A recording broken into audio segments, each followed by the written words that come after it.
Thanks for listening to the Herd Podcast. Be sure to catch us live every weekday from 12 to 3 Eastern, 9 to noon Pacific on Fox Sports Radio and FS1. Find your local station for the Herd at foxsportsradio.com or stream us live every day on the iHeartRadio app by searching Herd. You're listening to Fox Sports Radio. Oh, it is a Wednesday, one in which we are loaded live in Los Angeles. This is the Herd. Wherever you may be, however you may be listening, iHeartRadio, Fox Sports Radio, FS1. Good stuff today. Joy Taylor is joining me. Joy, I am going to go somewhere I have never gone in all my years of doing this that I recall today. I'm going out on a leverage-soaked limb. Imagine this is going to be a little pro-player, maybe? You know, but that's what we love about you, Colin. You're always changing. And what we just found out a couple days ago, everybody loves us. Okay, I've said before, Uncle Colin is pro-player mobility. But I don't love, if you sign a contract, you got to live by the contract. I've signed contracts in my life. I don't love them, halfway through them. But, mostly we got contracts, blah, blah, blah. But Deshaun Watson should hold out of Houston. Absolutely. I don't care what his contract is. Hold out. They lied to you. They're dysfunctional. And you've been hit so many times, they've probably taken a 30-year career and thrown it into a dumpster in Houston. So Chris Sims played in the NFL, has inside information, and Deshaun Watson and his agent, according to Sims, have drawn a line in the sand. They've gotten some good information over the weekend by somebody I really trust that's connected with the situation. There's no way Deshaun Watson will play for the Houston Texans again. He will not do that.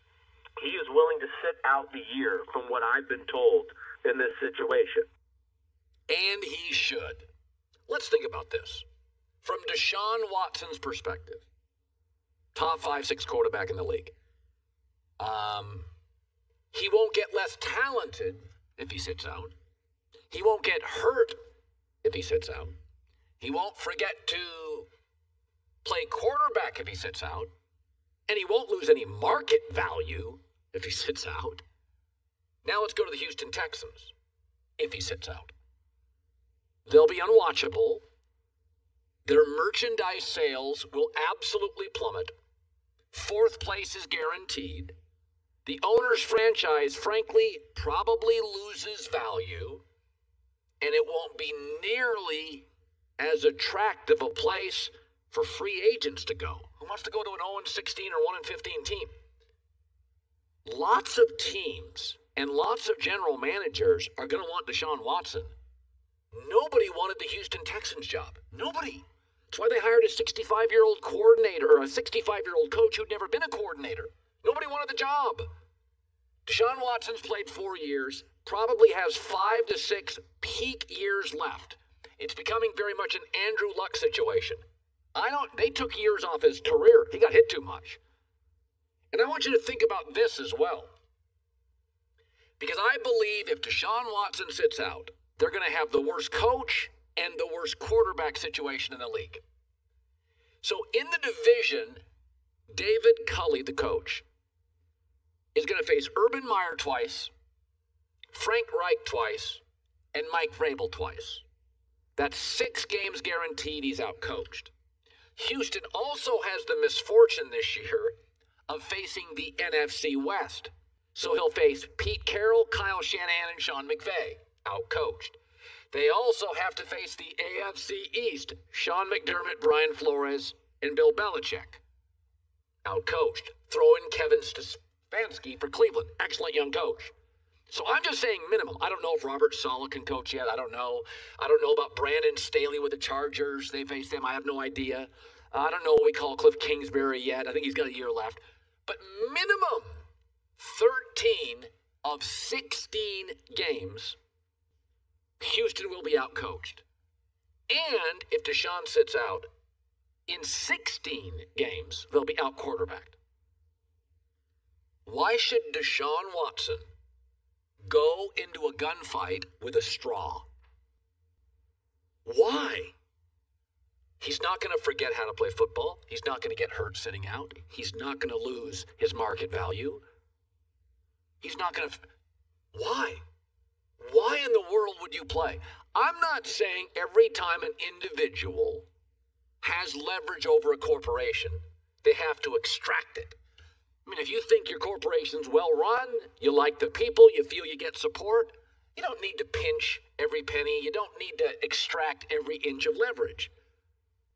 But if your corporation can't get it right, gave you a bad programmer, your content suffers, you don't have the protection, you don't have the support, tell me who's got leverage here. Deshaun Watson's got all the leverage in the world. What about a contract? What about it? I don't see him as a flashy guy who spends all his money. That doesn't appear to be his personality. I mean, everybody that talks about him is like, great dude, community, family, not some crazy guy out there. He's got all the leverage. And I'm not a guy that does this. I'm not a guy that, I don't believe when you have a contract, you should be this obstinate. But in this instance, look at the coaches they face this year. So Deshaun Watson's going into a gunfight with a spoon. I'm not doing it. I'm not doing it. And I don't buy for a second that Houston won't take a phone call. I don't buy that for a second. There's always a deal to be made. Houston's going to lose market value, their merchandise sales, their ticket sales, fourth place. It's a disaster move. Get on the phone with Gruden, Belichick, Jets, get it done. All right, so this is kind of crazy. Tom Brady must have an amazing marriage. I mean, I have no reason to think it wouldn't be amazing. But this is a topper. So Tom Brady was asked about his preparation for the Super Bowl and his sort of focus, and he let this one out. I think the football preparation's been easier. There's definitely, in a lot of ways, actually my family's been out of town for the last 6 days. They're not coming back in town until Saturday. So I really had an empty house for, will be 12 days leading up to the game. That's the most prep I've ever had. Could really focus on what I need to do from a football standpoint, have time to get my body right. Tom Brady has a 22,000 square foot house with 7 to 8 bedrooms. He needed to be by himself. Honey, we'll be over in the right wing. No, I need more focus. Honey, we won't bother you at all. Folks, I've lived in a house that's 4,000 square feet. It's a nice house. This one's almost 6 times the size. So you could have parked my house in the garage of Tom Brady's house. And it wasn't enough. It's not enough space, honey. I don't have enough space. I need to be more alone and quieter in the house. This is an amazing marriage. If I suggested I needed 90 minutes of quiet to get a podcast done, I may get kicked out of the house. But now this sounds crazy, right? You're like, this guy's crazy. And I'm thinking to myself, it's Brady's the guy. LeBron's got this. He's always getting the edge. He's got the studio at home. He's got the fitness thing at home. He's got the Alex Guerrero. He's got his house to himself. I'm thinking, he's going to find one more edge as he gets older. As he gets older, he keeps finding an edge and edge and edge and edge and edge. And I thought to myself, would he really make the ultimate commitment? I'm not going to speak for women. I'll speak for men. Money matters. We often frame ourselves through that prism of money and success and professional greatness. You think this is crazy? And Tom's gotten every edge. He won't drink a beer in the season. Family has to leave for 12 days. What's the one edge teams have in the NFL that you only get it for about 4 years? Is when you draft a quarterback and he's on the rookie deal. Baker Mayfield. It's like an all-star team in Cleveland. I mean, literally, they have 2 great tight ends and 2 great receivers and 2 great running backs. You can only do that when a quarterback is on a rookie deal. That's how a Goff gets to the Super Bowl. Before they pay him, Russell Wilson, before they pay him. Remember the Seahawks brought on Cliff Averill and Percy Harvin and just Just be good. It's almost like situational players. Like just Percy Harvin played like in the Super Bowl. It was okay. They weren't paying Russell anything. Would Tom Brady, whose net worth, I looked it up, is $200 to $250 million. Giselle, his wife, has a net worth of $450 million. What if Tom Brady said, I want to be on a perpetual rookie quarterback contract? Don't pay me. How does it matter? Well, Jason Light's already an excellent drafter. I mean, if you go look at Tampa's history last 4 or 5 years, they draft really well. But it would give Tom the free agent edge over Rodgers and Russell Wilson and a Matt Stafford in L.A. It would give Brady the free agent edge. You're paying Aaron Rodgers $35. You're paying Russell Wilson $35. In a year, you're going to be paying Patrick Mahomes $29. Brady makes $4. And just says, this is what Tom does. I mean, doesn't it sound ridiculous? 8 bedrooms, 22,000 square feet. They left for 12 days. Is that any more ridiculous than just put me on a perpetual rookie quarterback contract? We have talent. My general manager's a great drafter of talent. Now we can cherry pick 3 free agents a year.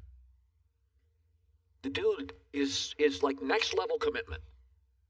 That would be, and he's taken pay cuts. So it's not like he hasn't considered this. When he was the best quarterback in his prime, he took pay cuts. Just something to think about. You think it's crazy what I'm suggesting? I'm saying 12,000 square feet, I need more silence, is even crazier. That's a heck of a marriage. Coming up next, a lot of times, thankfully I have the support of Joy Taylor, a shoulder to cry on. I am often mocked and poked by my critics, and a couple of days ago I merely suggested the Raiders could probably favor to get Deshaun. And you were mean to me. Oh, I appear to be right. That's next. Be sure to catch live editions of The Herd weekdays at noon Eastern, 9 a.m. Pacific on Fox Sports Radio, FS1, and the iHeartRadio app. Got any plans this afternoon? Check out People Every Day, a new podcast from iHeartRadio and People. We'll break down the day's most talked about stories, bring you exclusive interviews, did a free throw shooting contest, and Amal made 17 free throws straight and beat us all, and introduce you to real people who are making a difference in their communities. Listen and subscribe to People Every Day on the iHeartRadio app or wherever you get your favorite podcasts. My name is Rita Kay. I am Ellen Bernstein-Grodsky. This is Call Your Grandmother. What's the matter with you, Ellen? It is a podcast about the relationship between grandmothers and grandchildren. As my mother would have said, Taka, who wouldn't have wanted a Jewish grandmother? Sometimes she accidentally live streams. We're like, who's going to tell her? I'm just hearing about this now. Listen to Call Your Grandmother on the iHeartRadio app, Apple Podcasts, or wherever you get your podcasts. So nice to be in here today. Well, the other day I just suggested something. I thought it was reasonable. I said, Deshaun Watson, who could go after him? Because Deshaun Watson has, veto power. And I said, well, John Gruden, outside of Belichick, may have the most power in the NFL. He's got 7 years remaining on his contract, 7 or 8. He's got more power than his GM. I think he kind of handpicked him. And the owner, Mark Davis, worships Gruden. So you can make a deal for Deshaun Watson, but you got to have a coach. This is why the Rams could get Matt Stafford, because the owner believes in Sean McVay. So Gruden's got a ton of power. So that's the first thing I looked at is, what coach has the power to pull it off? Belichick or Gruden could give up, they would just bulldoze their GM. Even Andy Reid wouldn't bulldoze Brett Veach. Brett's too respected, and Andy's got power, but he wouldn't do that. But Belichick wouldn't, Gruden would. When I suggested that, Raider Nation went haywire. So I have been told 3 things. This is what I have been told by people close to Gruden. He would move off Derek Carr. He likes him, but he'd move off him. 2, Gruden is concerned that with Mahomes and Justin Herbert in his division 4 times a year, he feels like he has a significantly less talented quarterback. He wants to go to a star. And third, he's got the power to do it. So I believe, and we're just going to put, I'm not going to talk about all the quarterbacks. Let's just talk about the good ones. There's basically two groups of quarterbacks in the NFL. I would call the first the no argument group. They're great. You sound like an idiot arguing they're not.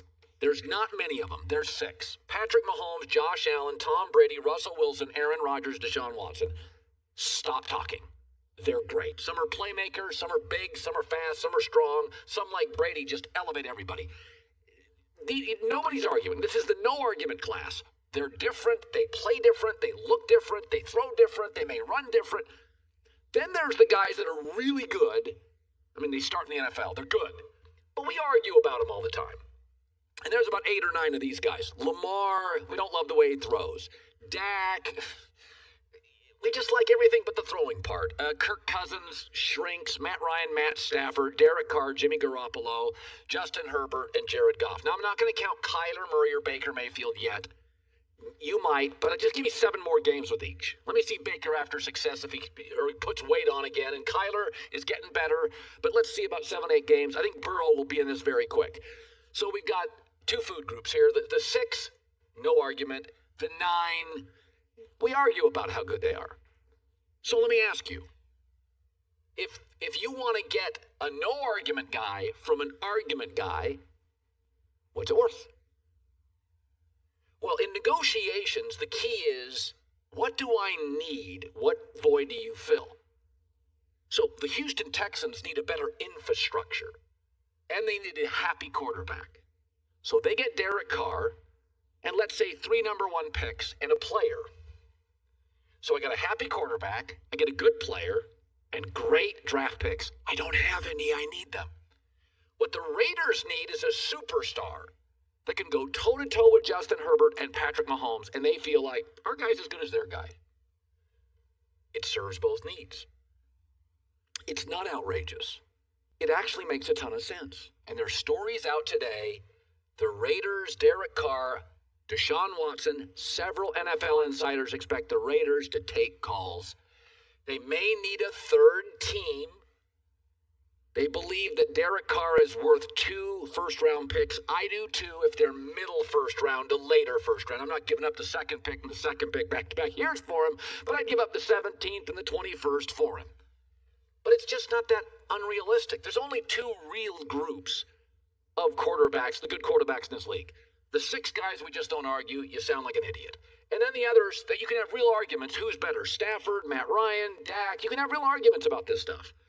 And the question becomes, the Raiders need a star, they believe. The Texans need a happy quarterback and an infrastructure realignment, and it serves both. I don't think it's nuts. I mean, the Raiders lost 4 one-possession games last year and went 8-8. They're close. Deshaun gets them to 11-5. And by the way, the Houston Texans with Deshaun went 4-12. So how much? You need infrastructure. Texans are better with Derek Carr over the next 3 years and 3 or 4 first-round picks and a starter. They were 4-12 last year with him. With him, Deshaun Watson. I think it works. I think the Raiders, what Gruden, the power he's got, the want, the understanding of his division, I think that one fits. Enjoy with the news. Turn on the news. This is the Herdline News. Can you imagine that division? My God. Justin Herbert, Mahomes, and Deshaun Watson. Well, think about the coaching division. The NFC West, Pete Carroll, McVay, Kyle Shanahan. AFC East, Belichick, Sean McDermott, Flores. You're getting like these all-star coaching and all-star quarterback positions. It shows you coaching's getting better and quarterbacking's getting better. Look at the AFC North. That's why they had 3 teams in the playoffs. Lamar, Baker, Burrow, Ben. Ben's now the worst. Tomlin, Harbaugh, Stefanski. Pretty good. Yep. So Chiefs defensive coordinator Steve Spagnuolo has been successful in the Super Bowl against Tom Brady before. He was the DC for the Giants when they beat the undefeated Patriots in the 2007 season. I've never rooted harder for a team that I didn't care about than the Giants. Worst Super Bowls I've ever seen. It was amazing. Brutal. Listen, come on. Just 72 seasons all the Dolphins have right now. We're starting to, pick up some momentum. Yeah, all Miami has beyond the weather. The Dolphins. But Spagnuolo knows Brady is going to be ready to face the Chiefs and anything they throw at him. He's a step ahead of everything. I mean, every film clip that you put on, he's putting their guys in the right defense. That's always the challenge when you go against what I call a cerebral quarterback, and we know Tom is like that. He has total control. He gets them out there in time to change things. We're going to have to be really good on the back end, not to show him things, or as we say, don't let him read our mail, because if he can read our mail, he knows exactly what to do. He's 2-3, Brady is, in his career, including the playoffs against Spagnuolo as a DC, including 0-2 with 4 touchdowns and 3 interceptions against Spags. Yeah. So, I'll tell you got to give Spags credit. In the playoffs so far, Kansas City's secondary has been great. Honey Badger just cinches that all up. They've been really good. The Chiefs' defense this postseason is 4th in points allowed, 5th in yards allowed per game, and they've had 5 sacks and 2 interceptions. Here's what's interesting about this scenario with them. Obviously, Spagnuolo does have a lot of experience against Brady in the postseason, which is important. Now, Pro Football Focus has ranked the Bucs' offensive line 5th in 2020. Like, they have a good offensive line. Brady does not like to get touched. We know that. That's always been the case. It's nothing new, not in his old age. It's not a thing. When he's under pressure, including the postseason, 36.9 completion percentage, 5.1 yards per attempt, 2 touchdowns, 4 interceptions, and 44.6 passer rating. So if they can get some pressure on him, it's going to be a problem. Yeah, Tom was never as good with pressure. Nobody is. But as he's aged and wants to get hit less, I actually think... we said this before the season. Does everybody understand how great of a pick and how great of an acquisition Tristan Wirfs was for the Bucs at right tackle? There was like 5 tackles everybody liked. He was the brute strength tackle, not the most elegant. He's a Pro Bowler at right. You can argue he's the first or second best right tackle in football.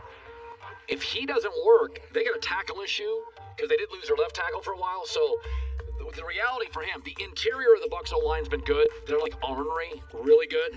This rookie right tackle he's got a little bit of a wall now. So the good news for Tom is as Wirfs has gotten better over October to November, December, January. So Wirfs now is an elite right tackle. Well, as we know, Tom is doing a lot of film study with his giant empty house. So to Spag's point, he knows where everything's going, so you just have to be better that day. So after 5 seasons with the Rams, Jared Goff is now a member of the Detroit Lions, and while he's disappointed about his time in LA ending, he does think it's a good move for him. He said, as the quarterback, as the guy that's at arguably the most important position on the field, if you're in a place that you're not wanted and they want to move on from you, the feeling's mutual. You don't want to be in the wrong place.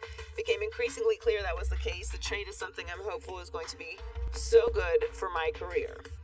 It's always it's bittersweet leaving anywhere for any reason, right? Like, endings can be difficult.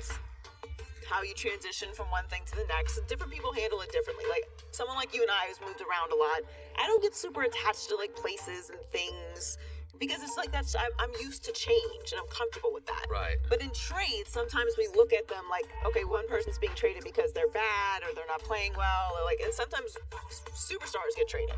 So every situation is different. It really feels like the more that we're learning about this situation, and this has been the book on the Rams for a while now because they're very almost Patriot-like, like they're pizzazz and aggressive and trades and signings and throwing money everywhere, but they don't let stuff get out. Yeah. Like the whole thing with the Todd Gurley situation was very, nobody knew what was going on. Yeah. Is he injured? Is he not injured? What's going on? And similarly with Goff, he was benched, but we thought it was an injury until Wolford got injured, and then we're like, how is Goff available?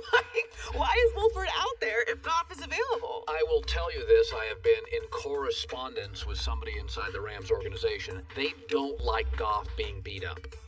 I was told last night, great kid, we made a decision as an organization. They don't like the Goff can't play narrative. In fact, what the Rams are telling me is, if Goff didn't have talent, you couldn't pull this off. He never gets hurt. Right. He's a great kid. He lost confidence. But the Rams want it to be known, this deal only gets made if you have something of value that you don't get Matt. By the way, the Colts wanted him. The Patriots wanted Stafford. The Niners wanted Stafford. Why did the Rams get him? Because Goff is viewed as a former number one, really good judgment, really good kid. He's just in a Super Bowl. Doesn't get hurt outside of his thumb, never gets hurt. So I will say this. The Rams are not comfortable with everybody banging on Goff, although their coach got tired of him. But in the end, they want it known that there's a reason we could make the deal, and the Niners wanted him and couldn't.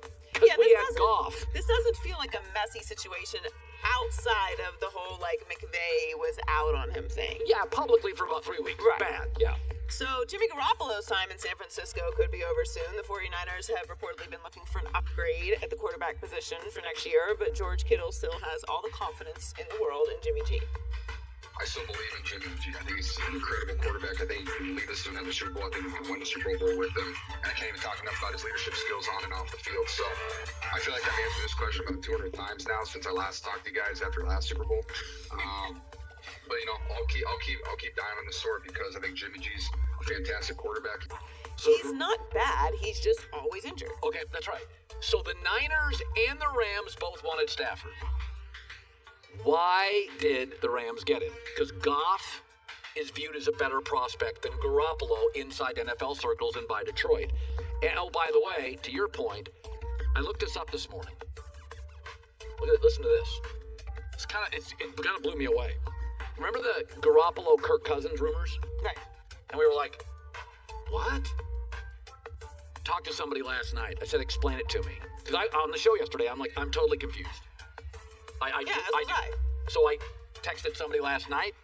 I said, explain why Kirk Cousins and Garoppolo would be swamped. And this very smart executive said, if you take out a Week 17 game for the Vikings in which Kirk Cousins was pulled because the Vikings were already in the playoffs. Right. Never missed a start. Garoppolo, 4 years, has missed 23. Yeah.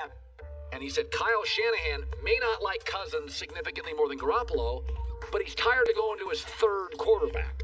That's very understandable. I think that availability is a skill. Now, look, nobody wants to be injured, and sometimes you just get bad luck and you're just injury prone. Other times it's you don't take care of your body. Who knows what it is with Jimmy G? But after a while, once this is the thing, it's the thing. Like, he's missed 23 games to injuries. That's insane. Like, 23 games if he played 15 years? Like, that's a lot of games to miss. And to your point, they are tired of constantly replacing him, and they're in a Super Bowl window right now. They have the pieces they need to get back to the Super Bowl. They need him available. That's what I asked. I said, I could argue Garoppolo's more talented, and the person said to me, he said, maybe. How many times you want to go to Nick Mullins? Yeah, he would be more talented, but he's on the sideline. That doesn't help. Every other weekend. Yeah. Joy with the news. Well, that's the news. And thanks for stopping by. The Herd Lie News. I'm going to show you this. I'm not going to claim this is plagiarism, but I thought this was rather interesting. So yesterday on the show, we said it's interesting when you look. I often do this. I'll take a yellow notepad and I'll write down 10 best players in the game. And that'll tell me, like, who's got the best players. So I wrote down my 10 best players, and it was a lot of Chiefs, especially at the top. Mahomes, Travis Kelce, Honey Badger, Chris Jones. But then I said it's the Super Bowl.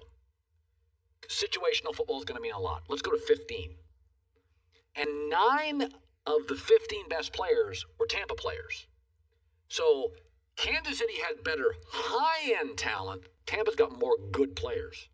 Well, Pro Football Focus, we like to call ours Herd Football Focus. That was ours. So Pro Football Focus came out yesterday. So this is mine, 9 of 15. So what we said, a lot of Chiefs early, almost all Buccaneers. In fact, from 8 to 15, all Buccaneers on our list except one. Well, Pro Football Focus came out and did the same thing. And it was surprising how similar it was. Their top 5 the same? Our top 5 is the same. They did the exact same thing. So 6 through 15, all Buccaneers except Honey Badger. Now, Mahomes, 1, Travis Kelce, 3, Tyreek Hill, 4, Chris Jones, 5. So what does that tell you? It tells you if the Buccaneers can take away the explosion play, Tampa has more players to grind for 4 hours. They got more good players. Now, sensational players, Kansas City has more. And remember, even knowing that, it should be noted that in the first quarter, when these two teams did meet, they couldn't stop Tyreek Hill. It was 17-0 Chiefs after a quarter. The score is misleading. It was 27-24 Chiefs, but it was 17-0 in about 5 minutes. It felt like the game was over. But both Pro Football Focus and the Herd Football Focus, a new company I just formed 5 minutes ago, it was the exact same, they use data, we use gut instinct. But it comes down to the same thing. Top 5 players, they got most of them. We use Manalytics. Yeah, Manalytics. After about 6, it's all Bucks. Bucks have the deeper roster. So that tells you can double bracket Tyreek, keep him out, just take away. He had 270 yards against the Bucks secondary. That's the issue. As the game comes down, can Tampa ugly it up a little?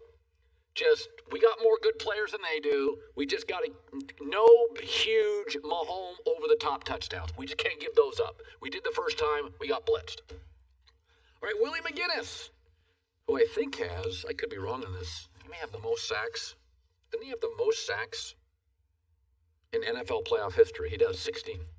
In the history of NFL playoffs, he's got the most sacks. Willie McGinnis, 3-time Super Bowl champ with the Patriots, joining us next. Be sure to catch live editions of The Herd weekdays at noon Eastern, 9 a.m. Pacific. Lancaster, South Carolina is in the middle of not much. But growing up nearby, I knew it as the hometown of a black man named Jim Duncan, who became a Super Bowl hero. Duncan up to the 15, 20. And on my new podcast, Return Man, I'll discover that his death still makes no sense at all. The story was that my brother went into the police station, took a gun off a police officer, and shot himself in the head. Most people don't believe that. For the past 3 years at the Rock Hill Herald, I've looked back at a story that's timelier than ever. Have you got some time to talk? It involves race, the mental state of the person, and a town that was scared to death to say anything. Listen to Return Man on the iHeart Radio app, Apple Podcasts, or wherever you get your podcasts. If you took away the date and time, could you imagine that happening today? Yes, you can. It's safe to say 2020 was one of the most difficult years ever for so many, and these remain very challenging times. That's why I'm here to ask you, how can I help?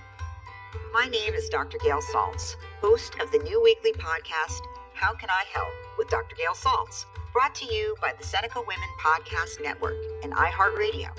I'm a clinical associate professor of psychiatry at the New York Presbyterian Hospital, a psychoanalyst, best-selling author, and I'm here to help.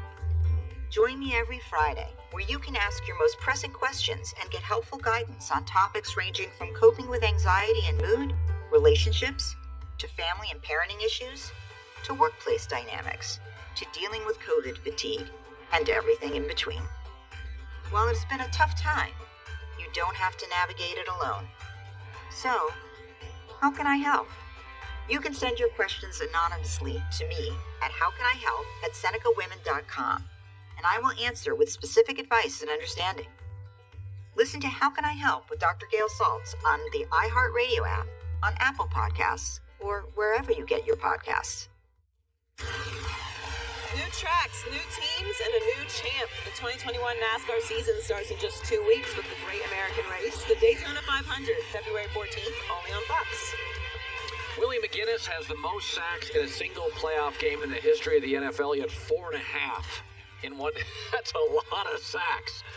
He had 16 career playoff sacks. That's even more than LT.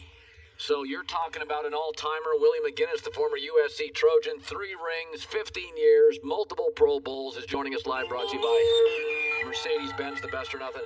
So, I was talking to somebody the other day about Super Bowl weeks, and you just sit in your hotel room, and you kind of wait for the game, and you get bored. What do you do? Because last week, the teams put in all their stuff. Just tell me, what is for a defensive player? You don't even have the playbook a quarterback has to deal with. I mean, do you get bored? What are you doing, sitting around all week this next 5 or 6 days? Well, no. If you're going against an offense like the Kansas City Chiefs or the Tampa Bay Buccaneers, you're not bored because there's so many things to stop. And when you got great minds at the coordinating positions or the head coaches who are play callers like Andy Reid and Bieniemy and Bruce Arians and Byron Leftwich, you got to know in 2 weeks they're going to devise something you haven't seen. They're going to give you some type of personnel group or formations you haven't seen that you're going to have to stop. That's buried somewhere deep in their playbook. They're going to pull all those things out. So as a defensive player, when we played against the Rams, for instance, the greatest show on turf, the one thing that we tried to do was limit the things that they do. Turn it into a different football game. Make it more physical. Take away all those fancy toys that they were going to use in explosive plays and turn it into a different game. But the onus on a defensive, whether it's a defensive coordinator or a captain or players, is you don't want to forget or leave any rock unturned, because one mistake defensively with that type of personnel can turn into a touchdown or a big play. So it's repetitive, going over everything, trying to figure out what they may do off of certain things they may change, the different personnels, how they're going to use the different guys. It's just something you got to continuously do, and it never gets bored, trust me, because when you make that mistake in a big game like that, everybody sees it. You know, it's really interesting. You just said something really interesting. You said when you played the St. Louis Rams, you wanted to make it physical. You wanted to change the way the game was. Well, it's very interesting. Yeah. When I watched the first quarter last week of the Buccaneers and the Packers, one of the things that jumped out to me was the audio of the game. The hitting by Tampa was a little late and really ornery. And I'm like, oh, Tampa's trying to intimidate Green Bay.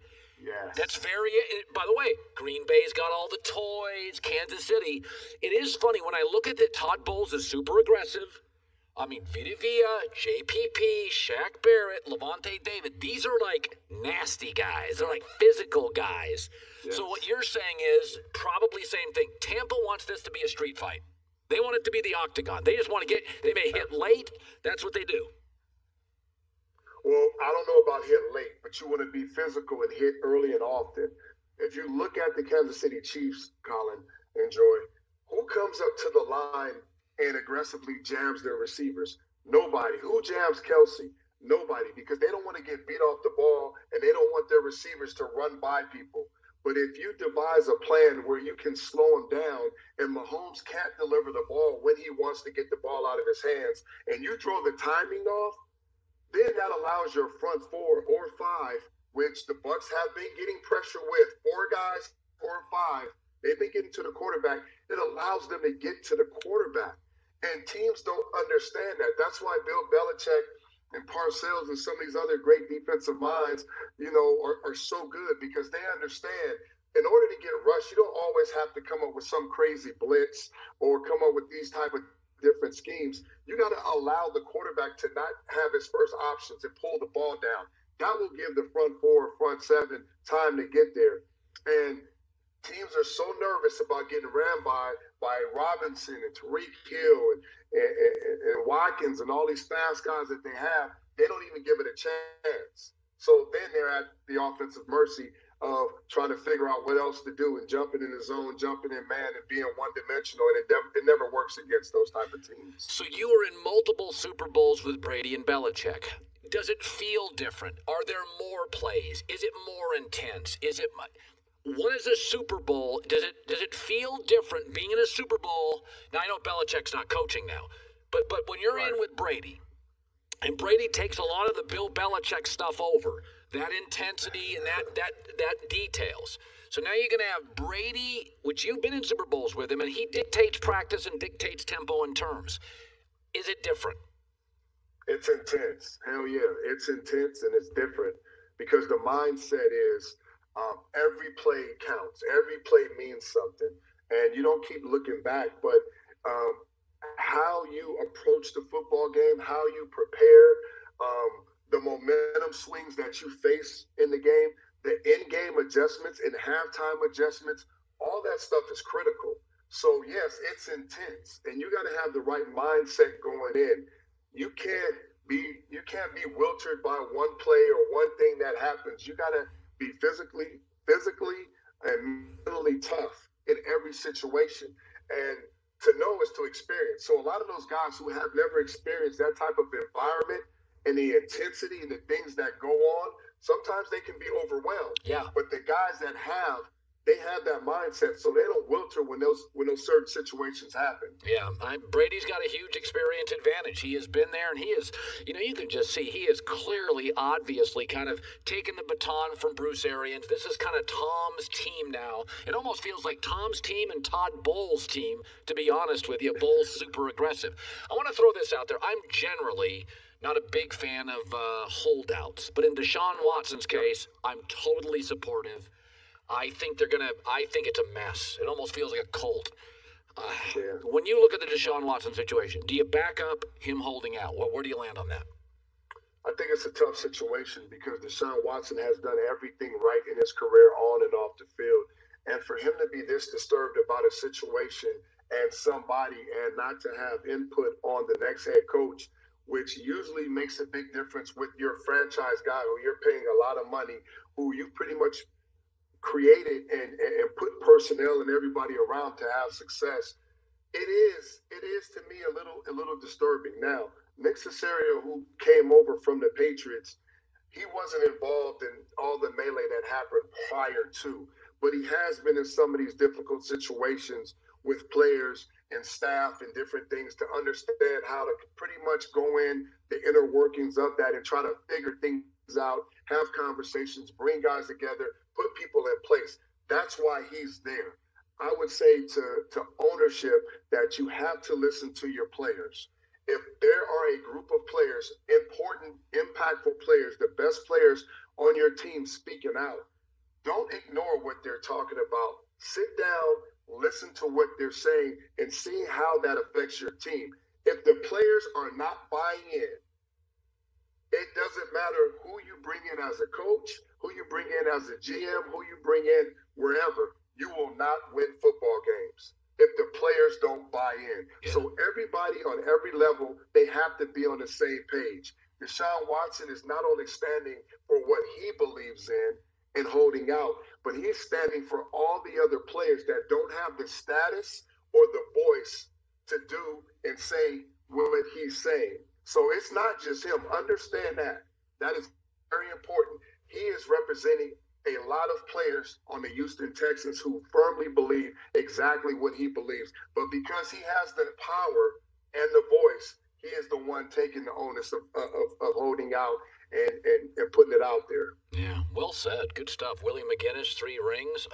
Join him on the NFL Network. Follow him on Twitter and Instagram at Willie McGinnis, a proud USC Trojan. Good talking to you, buddy. Love having you on. Thanks, Willie. Always. Thank you, guys. You bet. Made some really good points today. Yeah, he's speaking for the players. Listen, I'm not a holdout guy. I think you sign a contract, but I also know contracts get broken all the time. They get broken all the time. So, and if somebody behaves badly, break the contract. You can own a team forever, and you can run a team forever, and you can coach a team forever. You can't play forever. I think players show incredible emotional discipline. I would be a nightmare if this career was 8 years, and all of a sudden I feel like I'm run by a cult. You gotta be kidding me. These players are great. I'd be throwing sandwiches at people. I would be just, not Jersey Mike subs. Those are too good to throw away. Hour 2, Nick Wright, Steve Smith, The Herd. Want more Herd? The Herd streams 24 hours a day, 7 days a week within the iHeartRadio app. Search Herd to listen live or on demand whenever you'd like. What's up, guys? I'm Rashad Bilal. And I am Troy Millings, and we are the hosts of the Earn Your Leisure podcast, where we break down business models and examine the latest trends in finance. We talk to the legends of business, sports, and entertainment about how they got their start, and most importantly, how they make their money. Earn Your Leisure is a college business class mixed with pop culture. The Earn Your Leisure podcast is available now. Listen to Earn Your Leisure on the iHeartRadio app, Apple Podcasts, or wherever you listen to podcasts. In need of a cocktail and a good laugh? tune into our podcast, Two Guys from Hollywood. I'm Alan Nevins, a literary agent and manager. And I'm Joey Santos, a columnist and celebrity chef. Join our weekly conversations with friends, clients, and contemporaries to discuss the realities of working and living in LA. From showrunners to showstoppers, From Real Housewives to historians. we're serving up hot takes and cocktail recipes you won't want to miss. We don't dish, we serve. So grab a drink and join us each week on the iHeartRadio app, Apple Podcasts, or wherever. Tom Cruise.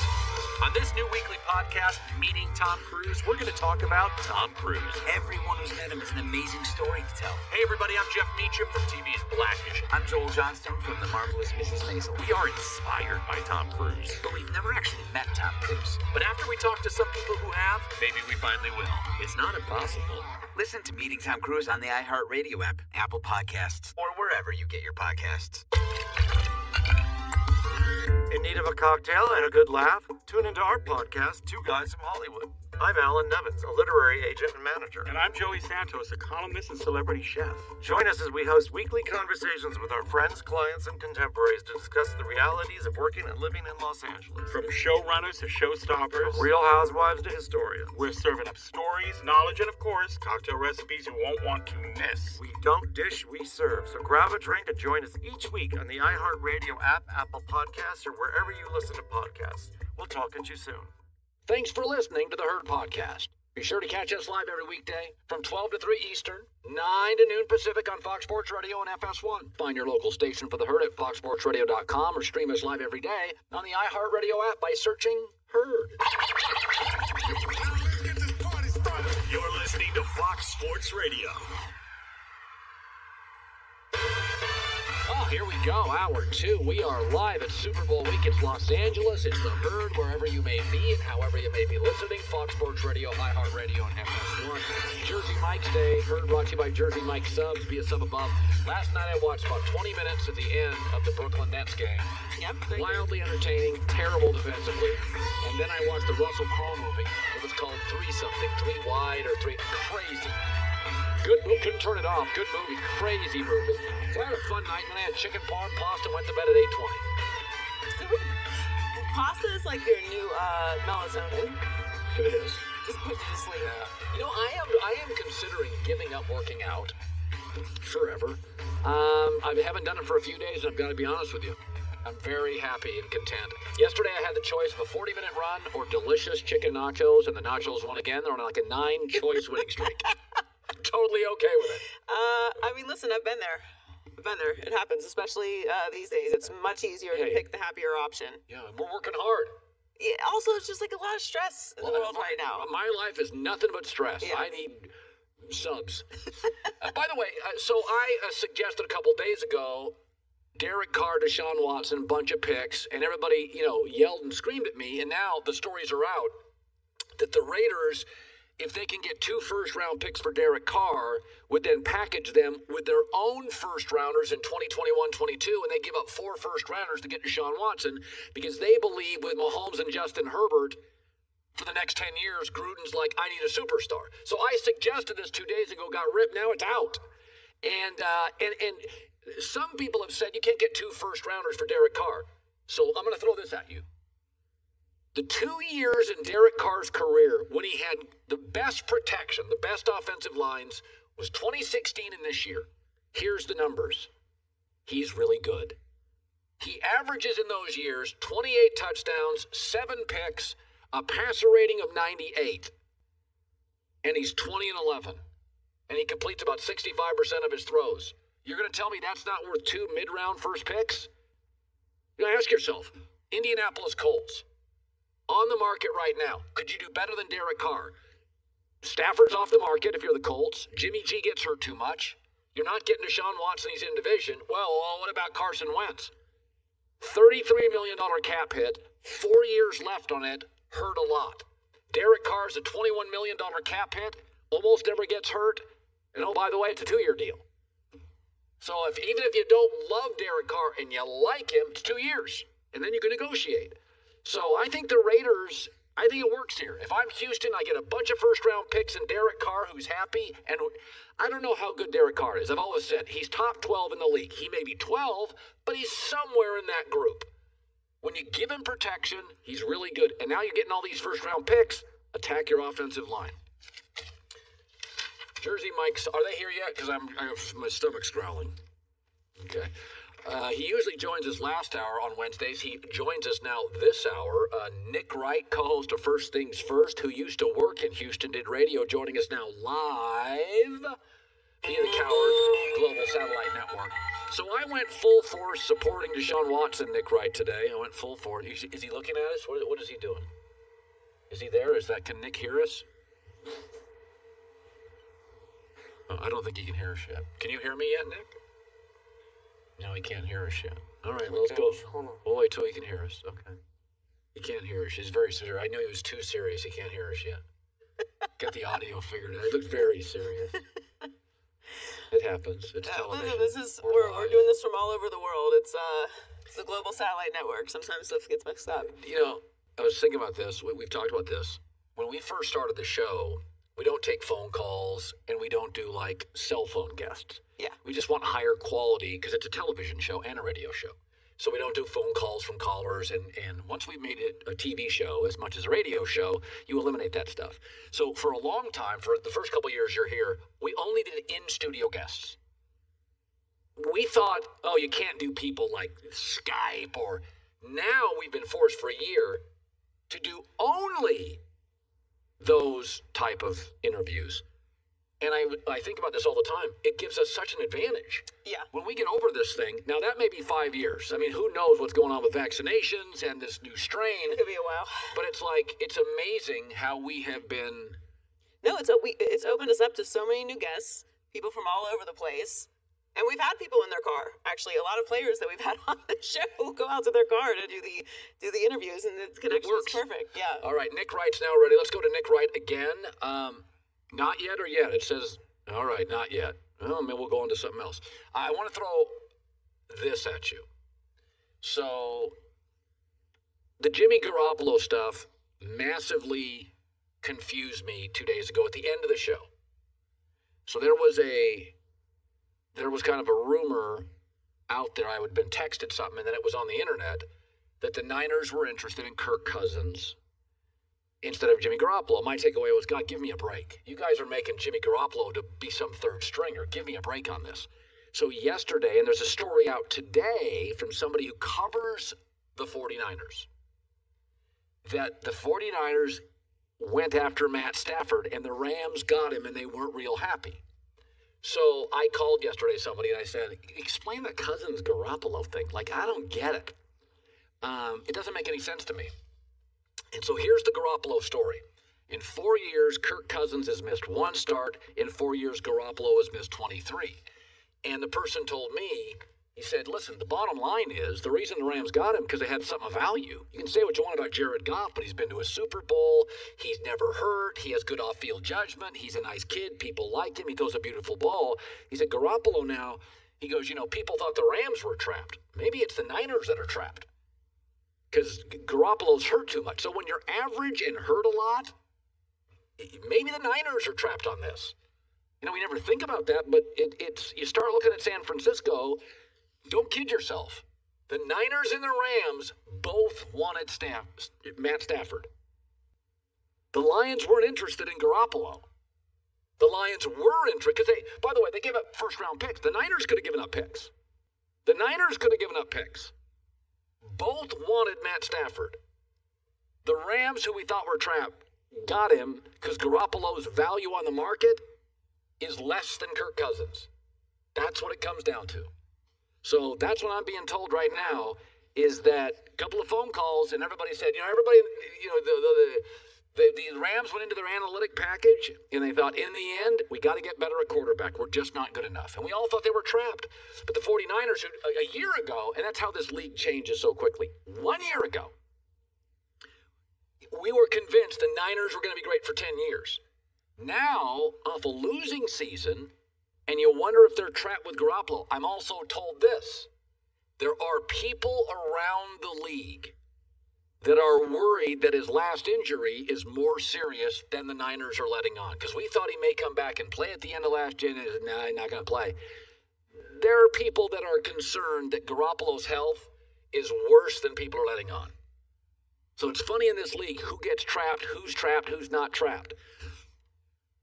Maybe the Niners are, because I think a year ago, if you would have asked us, the two teams in the NFL that looked like they had the brightest future, you and I would have said Niners, Chiefs. Chiefs, obviously. But the Niners now have a situation where if Garoppolo's health isn't good, now the good news for Garoppolo, he's not that expensive. They paid him some guaranteed upfront money. They're not paying him a ton of stuff now. So that's the good news. But it's that's what I was told because it kind of confused me. Are we okay with Nick yet? You want to take a break and come back and get Nick? Yeah, we'll come back, take a break. Nick Wright, Steve Smith, a lot of stuff coming up. Be sure to catch live editions of The Herd weekdays at noon Eastern, 9 a.m. Pacific on Fox Sports Radio, FS1, and the iHeartRadio app. What's up, guys? I'm Rashad Bilal. And I am Troy Millings, and we are the hosts of the Earn Your Leisure podcast, where we break down business models and examine the latest trends in finance. We talk to the legends of business, sports, and entertainment about how they got their start, and most importantly, how they make their money. Earn Your Leisure is a college business class mixed with pop culture. The Earn Your Leisure podcast is available now. Listen to Earn Your Leisure on the iHeartRadio app, Apple Podcasts, or wherever you listen to podcasts. Lancaster, South Carolina is in the middle of not much. But growing up nearby, I knew it as the hometown of a black man named Jim Duncan, who became a Super Bowl hero. Duncan up to the 15, 20. And on my new podcast, Return Man, I'll discover that his death still makes no sense at all.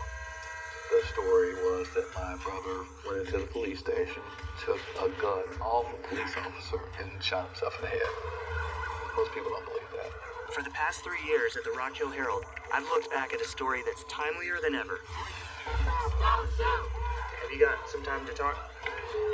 It involves race, the mental state of the person, and a town that was scared to death to say anything. Listen to Return Man on the iHeartRadio app, Apple Podcasts, or wherever you get your podcasts. If you took away the date and time, could you imagine that happening today? Yes, you can. When you think of the NFL and NBA, you think of the NBA as kind of the younger league. It's young kids. It's a lot of stars. I think that's a fair. I've been watching it for 40 years. NFL was, it's old. It's the Shield. It's corporate America. It's a little stodgy.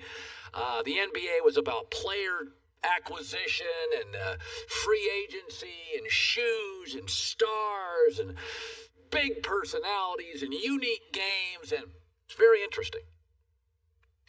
The top 10 jersey sales for last year are in.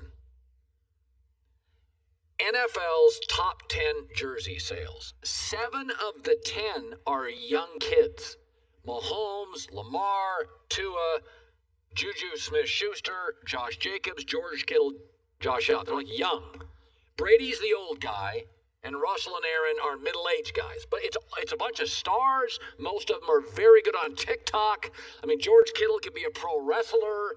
They're great on Instagram. And then you go to the NBA's top 10. Luka Doncic is the only one who's new and fresh. I'm not saying Giannis is old, but he's more in the Aaron Rodgers, Russell Wilson.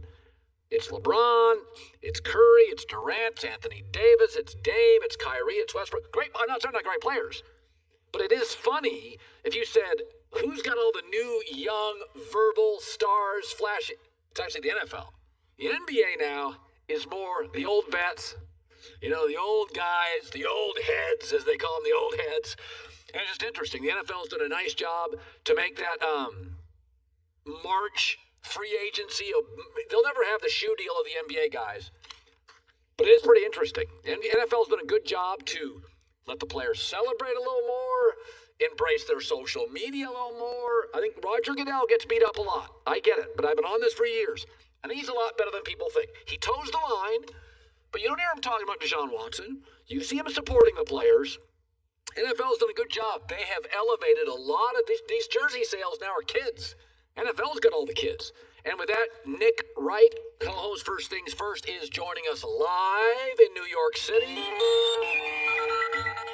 All right, Deshaun Watson, generally I think if you have a contract you should play, but I said this morning, he's not going to get hurt if he sits out. He's not going to lose market value. He's not going to forget how to play.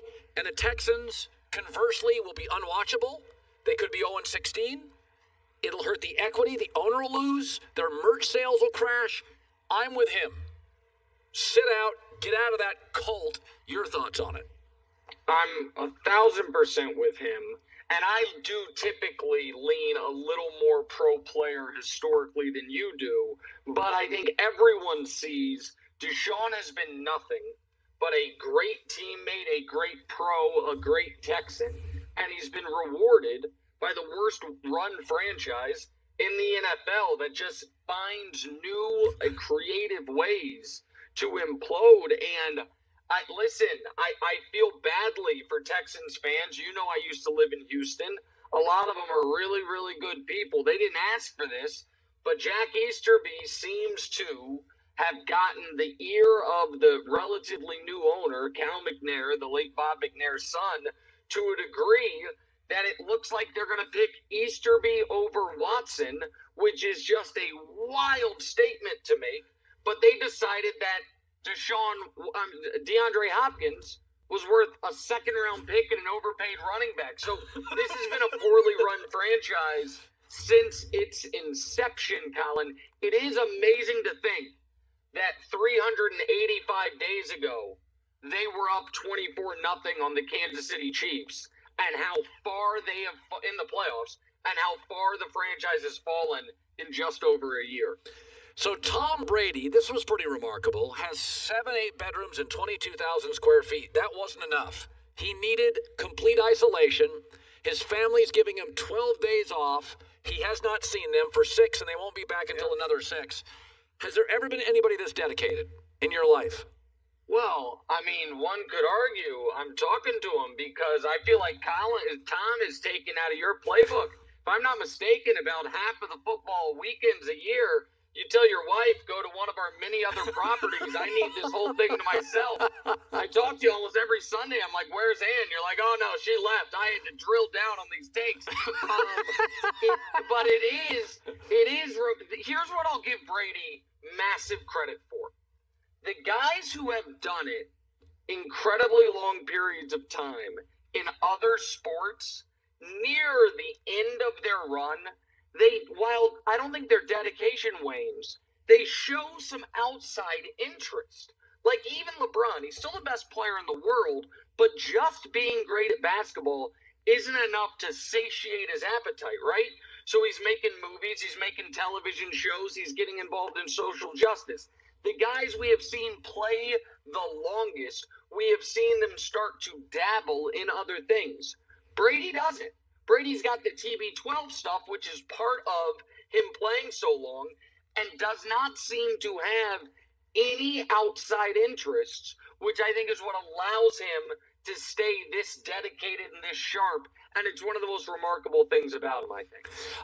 Listen, the Niners wanted Matt Stafford, and the Rams wanted him, and we thought the Rams were trapped, but they had a healthy former number 1 pick who, by the way, has had some nice games in his career, and so we thought the Rams were trapped.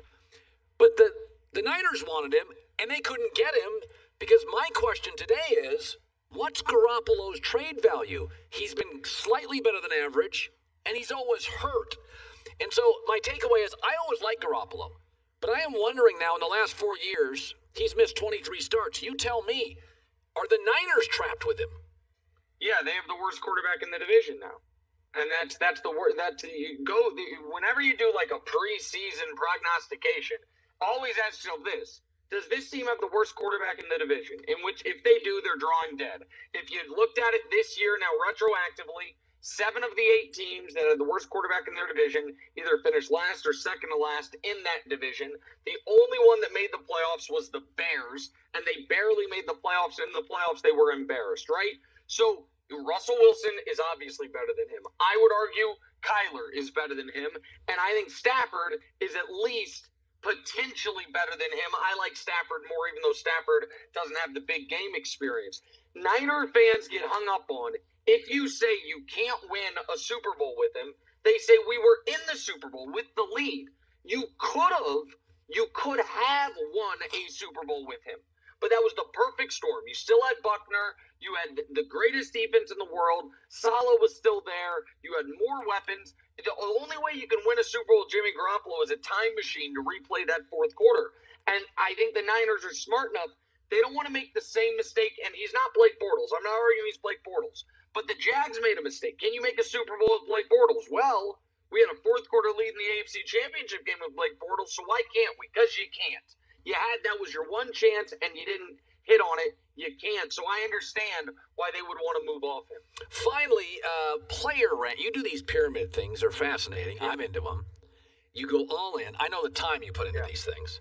And so Pro Football Focus and the Herd Football Focus, a new company, we believe... Oh, second new company. Yeah. We believe big stuff. The Chiefs have top 5 or 6 players outside of Brady, but it's all Chiefs. But both of us believe you get to about 7 on, and it's mostly Buccaneer players. Agree or disagree? Yeah.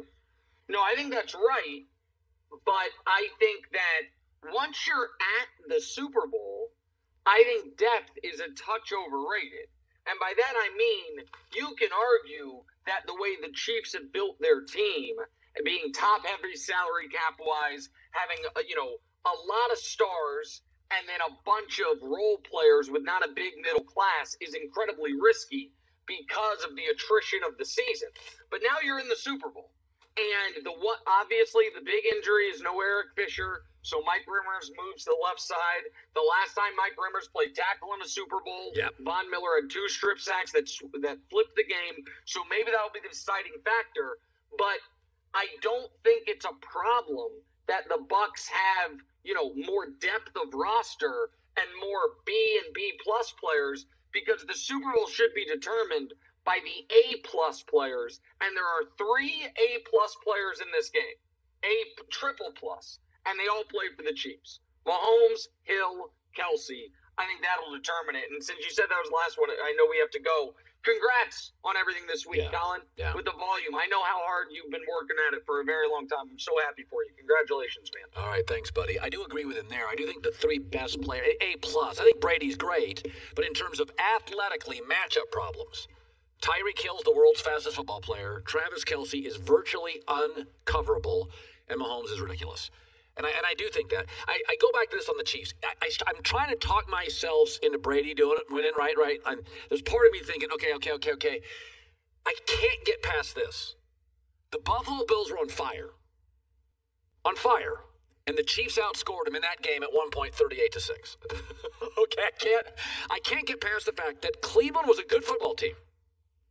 And the Kansas City beat them, and Mahomes left with 7.5 minutes to go in the third quarter.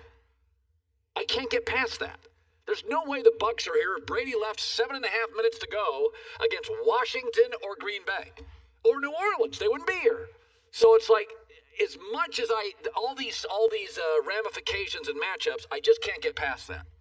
Kansas City bludgeoned the hottest team in the NFL. 38-6 is that's Alabama against, that's 2 quarters Alabama against, bottom tier in the SEC. That just doesn't happen in the NFL against good teams. Joy Taylor with the news. No. Turn on the news. This is the Herd Line News, sponsored by Mercedes-Benz. The best or nothing. I thought of Andrew Luck the other day. Oh, you did? I did. I wonder what Andrew Luck is doing right now. Yeah, you know what? It's too painful for me, so I have wiped it out because it's too painful. I mean, I assume he is somewhere reading a book, but he's been off the grid since he suddenly retired in 2019. Could he be making a comeback? Joy, stop. Let's not go there. Well, it's a very strange story. Mike Austin, who claims his wife as a mutual friend with Luck's wife. Okay, who's Mike Austin? A guy? A guy. Released some text on Twitter that seemed to say that Luck is meeting with Jim Irsay. The messages appear to come from Luck's wife, Nicole, who tells her friend Andrew is meeting with Jim around noon. The friend says, Jim who? Then Nicole clarifies that it is Jimmy with the Colts. The message also says that Luck misses football more than anything, and if he does play again, this is the first step. Oh my God. Jim Irsay has commented on it, saying Andrew's retired. He knows we would love to have him back, but only he could ever answer that question deep in his heart and soul. Hey, do I really want to come back and be a quarterback for the Colts again in the NFL? Oh, don't tease me. It's easy for us. He knows how much we'd love to have him be our quarterback. I don't really know if we'll see that. I think he's happy. He's raising his daughter. He has a wonderful family. He's a great Colt. So he can come back anytime he wants, but at the same time, we respect that he's made his decision. Okay, I'm not gonna get involved in these discussions. It broke my heart once. Well, it's a very strange story. If it does end up that these messages are real, I suggest that his wife cut that friend off because she is screenshotting your texts and sending them around, so she cannot be trusted. But oh my God, this is kind of interesting. Kind of. If it's true, this is wild speculation. By the way, Brady got out of the AFC at the right time. I got Mahomes, I got Herbert, now I got Luck back. Get me out of here. The offensive line is better now. They're in a position to win. Andrew Luck he and doesn't the have to Colts. go out there and play with a lacerated kidney. Hey, Nick Wright, the Super Bowls are over. You start parking yourself at the AFC Championship and get ready to take off back home. And Luck goes to the Colts with that front office and that old line. Oh! I mean, it could feel a little bit, it's obviously very different, their careers, but, Gronk was just tired. Like, his body was exhausted. He was beat up. He went through a ton of surgeries and injuries, and he's like, I just need, and I really thought that he was done. But he's playing in the Super Bowl on Sunday. Listen, every time we retire to spend more time with our families, after about 40 minutes, we're over that. We want to go back and have fun. We also are spending a lot of time with our families now, more so than we would normally be spending time with our families. We're like sprinkling in and spending more time with our families with also some golf and some book clubs and Andrew Luck's situation. So, look, I can't verify this, but again, sis, that friend's got to go. Not to be trusted. So the Bucs will be the first team to ever play the Super Bowl in their own stadium Sunday. But they are being limited with their home field perks. Since the Super Bowl is technically a neutral field game, the NFL will not allow the Bucs to fire their cannons after touchdowns and big plays like they usually do. Why not? Because that's a home field perk. Not every stadium has a giant pirate ship in the outfield. You're not firing them at the players. You're just firing them into the sky. They'll be allowed to go off during team introductions and if the Bucs win. But other than that, normally during the game, they fire the cannons off whenever there's a big play, whenever there's a touchdown, so the Buccaneers will not be allowed to do that. I mean, this is already going to be a pretty unprecedented. It is going to be an unprecedented Super Bowl, and there's limited capacity. There's going to be a lot of cardboard fan cutouts. It's kind of going to have that. It's going to have that Buccaneers home field advantage feel, in that they are in their stadium. So they're trying to do what they can to limit it. I used to work in Tampa. What a 12-month stretch for that city. Yeah. NHL, a World Series, Super Bowl. It's incredible. And by the way, it all kind of hit it when the Lightning had been good for a couple years, so that didn't shock anybody. That does kind of happen sometimes, though. It does. You saw that in Boston. Well, in Los Angeles right now. LA right now. It just explodes. Tampa. Yeah. I was thinking about this, Joy.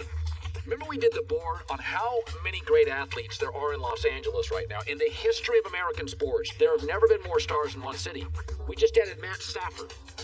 Yeah. Because we didn't have Goff in the top 12. Now you got to put Stafford in the top 10. But just think about the city of Los Angeles. Did we have Herbert in there? Herbert was like 12. Okay. So I think, he's moved up. I would argue Herbert is a bigger star right now than Stafford. We should do that again tomorrow. There's more intrigue right now because it's like a newer story. So we had Aaron Donald, Jalen Ramsey were in it. Now you'd have Matt Stafford. You have Justin Herbert and Joey Bosa. So you had 5 football players. Mookie Betts. LeBron James, Anthony Davis, Kawhi Leonard. Paul George was the last person. I think we had Mike Trout. We had Mike Trout. We had Mookie Betts. We had Cody Bellinger. Clayton Kershaw. Kershaw was like 13th, which is insane. The city of Los Angeles, right? I've never seen a city that has like 15 marquee stars in it. We're the city of stars. What can we say? When was the last time you actually walked on the Hollywood Walk of Stars? I think I've done it once in my life. Really? I think I was like 4 Heinekens in. I barely remember it. So I may have stumbled on the Hollywood Stars. It's kind of a different experience when you actually get down there than you might think it is. Yeah, but it's a little. It's not as slick. Yeah. So the next trio Kyrie, KD, and Harden got a chance to test themselves against the Clippers, one of the league's best last night. Kyrie had a season-high 39 points. Durant added 28, and Harden had a 23-point triple-double on their way to the 124-120 win. Great game. Really felt like playoff basketball. All the net games look the same. They're all like 126, 123. Yeah, I mean, they're going to score a bajillion points. The defense is the question. They were down by 5 in the fourth before Kyrie, KD, and Harden went on a 13-0 scoring spree to snap the Clippers' 3-game winning streak. The Clippers entered with the NBA's best record and had lost for just the second time in 12 games. So the Clippers are quietly playing great. But I'm still off the bandwagon, but they are putting things together.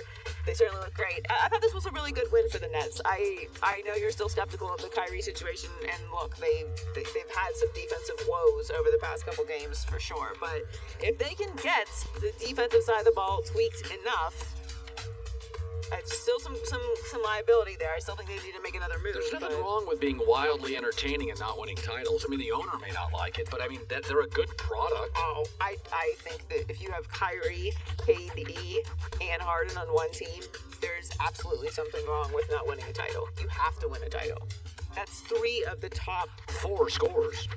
It's 3 of the top 4 offensive players in the league. I don't know where you want to rank Kyrie in top players in the league, but it's definitely 3 of the top 15. Well, if I said the best offensive players in the league, not the whole game. Harden and KD. Harden, KD are probably top 2. LeBron 3. Steph, Luka, and Kyrie. I mean, 2 of them are in the top 5, though. Yeah, absolutely. Yeah. Damian Lillard's up there. They need to win a title. Yeah. Joy with the news. Well, that's the news. And thanks for stopping by. The Herd Live Are sandwiches here yet? I'm very hungry. Steve Smith coming up. Be sure to catch live editions of The Herd weekdays at noon Eastern, 9 a.m. Pacific. In need of a cocktail and a good laugh? Tune into our podcast, Two Guys from Hollywood. I'm Alan Nevins, a literary agent and manager. And I'm Joey Santos, a columnist and celebrity chef. Join us each week where we host conversations with clients and contemporaries about life in Los Angeles. From showrunners to showstoppers. When you walk into your talent agency and you say, you know what, instead of making hit sitcoms, I would like to do a food and travel show, they act like you pooped on their desk. From Real Housewives to historians. Dolores is a good person, and someone was doing something to her that I didn't like, and even though we weren't as close, I called her up and I said, hey, something crazy's going on behind your back. Ever since then, we've been glued to each other's legs. Now, Alan and Joey, that is such a pivotal time for us. That is exclusive to this podcast. We're serving up stories, knowledge, and of course, cocktail recipes you won't want to miss. We don't dish, we serve. So grab a drink and join us each week on the iHeartRadio app, Apple Podcasts, or wherever you listen to podcasts. I've got one word for you. Tom Cruise. On this new weekly podcast, Meeting Tom Cruise, we're going to talk about Tom Cruise. We're going to talk to people who have met Tom Cruise. Why? Because Tom Cruise is the greatest movie star of all time. Is he, though? Shut your mouth. Everyone who has met him has an amazing story to tell. And that's where I met Tom Cruise. Tom Cruise. When I hear the bathroom door open, and it's Tom Cruise. Hey, everybody, I'm Jeff Meacham. You might know me as Josh Openhole from TV's Blackish, and I'm here with the goose to my Maverick. Hey, I'm Joel Johnstone, and you might know me as Archie on The Marvelous Mrs. Maisel. And I'm Alec Lev, and you might know no one knows you from anything. Listen, we love Tom Cruise. We are inspired by Tom Cruise. But while we live and work in Hollywood, we've never actually met Tom Cruise. So we're going to talk to some people who have, and maybe one of them will lead us to the man himself, so we can have our own stories of meeting Tom Cruise. Does it really have to just be about Tom Cruise? Shut up! Why are you here? Listen to Meeting Tom Cruise on the iHeartRadio app, Apple Podcasts, or wherever you get your podcasts. All right, Steve Smith will be joining us. NFL Network former Pro Bowler Terry Bradshaw will be joining us as well. It is good to have you in today. Here's the Super Bowl week. We're not there. People ask me, how come you're not out there? It's obviously COVID. I guess CBS has the game. From what I've seen on social media, CBS people are there, some of the stuff. There's some other networks traveling, but everyone has to stay in their hotel room. They have to eat all their meals in the hotel room. Really? Get tested every morning. Everyone has to wear contact tracers. So it's a whole thing. It's not, when you think of the concept of Super Bowl, and we really wouldn't be there at all. Like, our show would not travel there. We might individually travel there over the weekend for appearances or whatever, but our show wouldn't travel there unless we had it. But the rest of the networks always send a lot of people. We send people, we spend correspondence there, but yeah, it's very different this year. I just looked to see what was trending on the interweb, and it's Andrew Luck. Folks, let me tell you something. If Andrew Luck comes back to the Colts, this is the best offensive line in football, one of the best general managers in football. It starts to look like the Chiefs. It was a very strong statement from Jim Irsay. It's a top 5 or 6. Remember, Phillip Rivers, with that offensive line, had like a 97 passer rating. Phillip Rivers did. So old, he no longer plays football. He had like 24 touchdowns, 11 picks. Andrew Luck comes back. You're talking 35 touchdowns, 7-8 picks. You've got to wonder if Andrew Luck is watching this year with Phillip Rivers thinking, I mean, this guy's been playing forever, and he is not getting injured. He's got time to throw. Listen, Andrew Luck can move. Think about this. The Colts go into Buffalo, and I don't have it in front of me, but I think they had like 9 offensive possessions. I think they got into Bills territory in all 9. They just in the red zone, Phillip, you got to have, it helps in the red zone to either have really tall targets like Mike Evans and Gronk, or to be able to move, like a Mahomes or a Lamar. It just helps to move. So Phillip didn't really have either. And so the Colts settled for field goals. And that's why Buffalo wins, because Josh Allen can move a little. Remember, they had that big play, ran around, he threw to Knox in the end zone.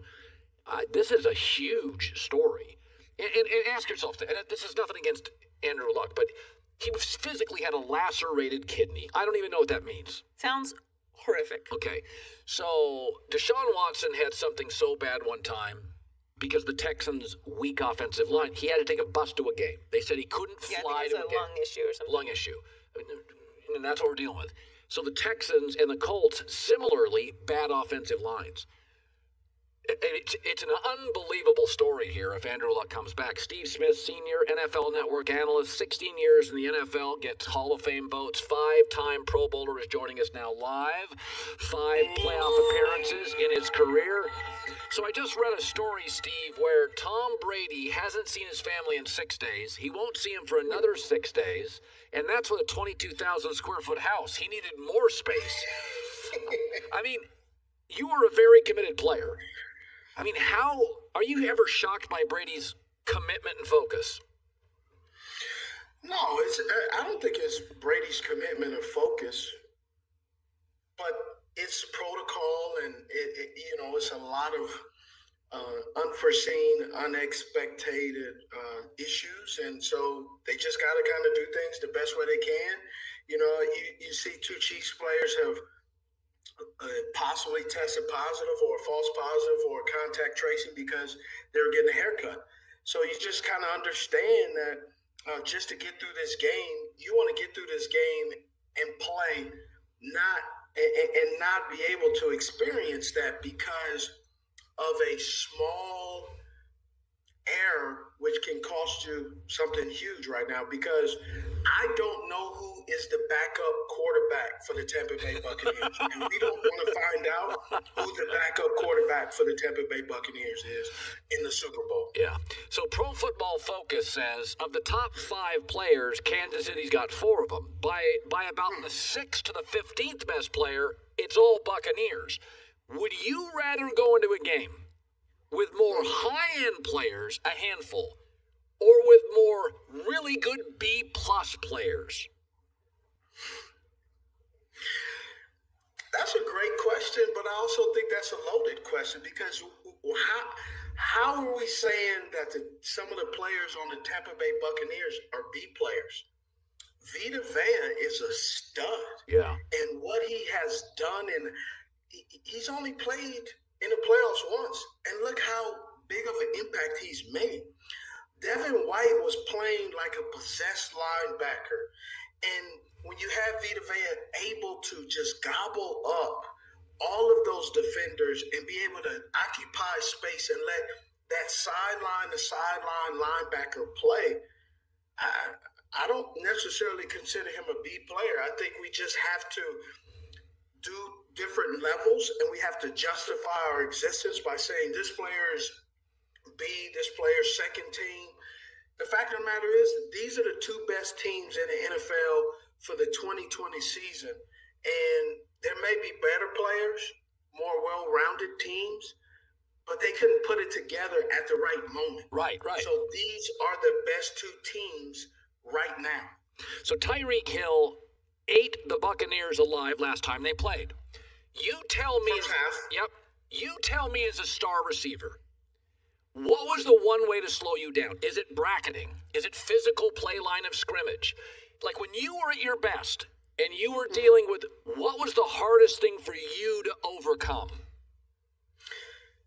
A outstanding D-line, because you can have a average or Pro Bowl shutdown corner.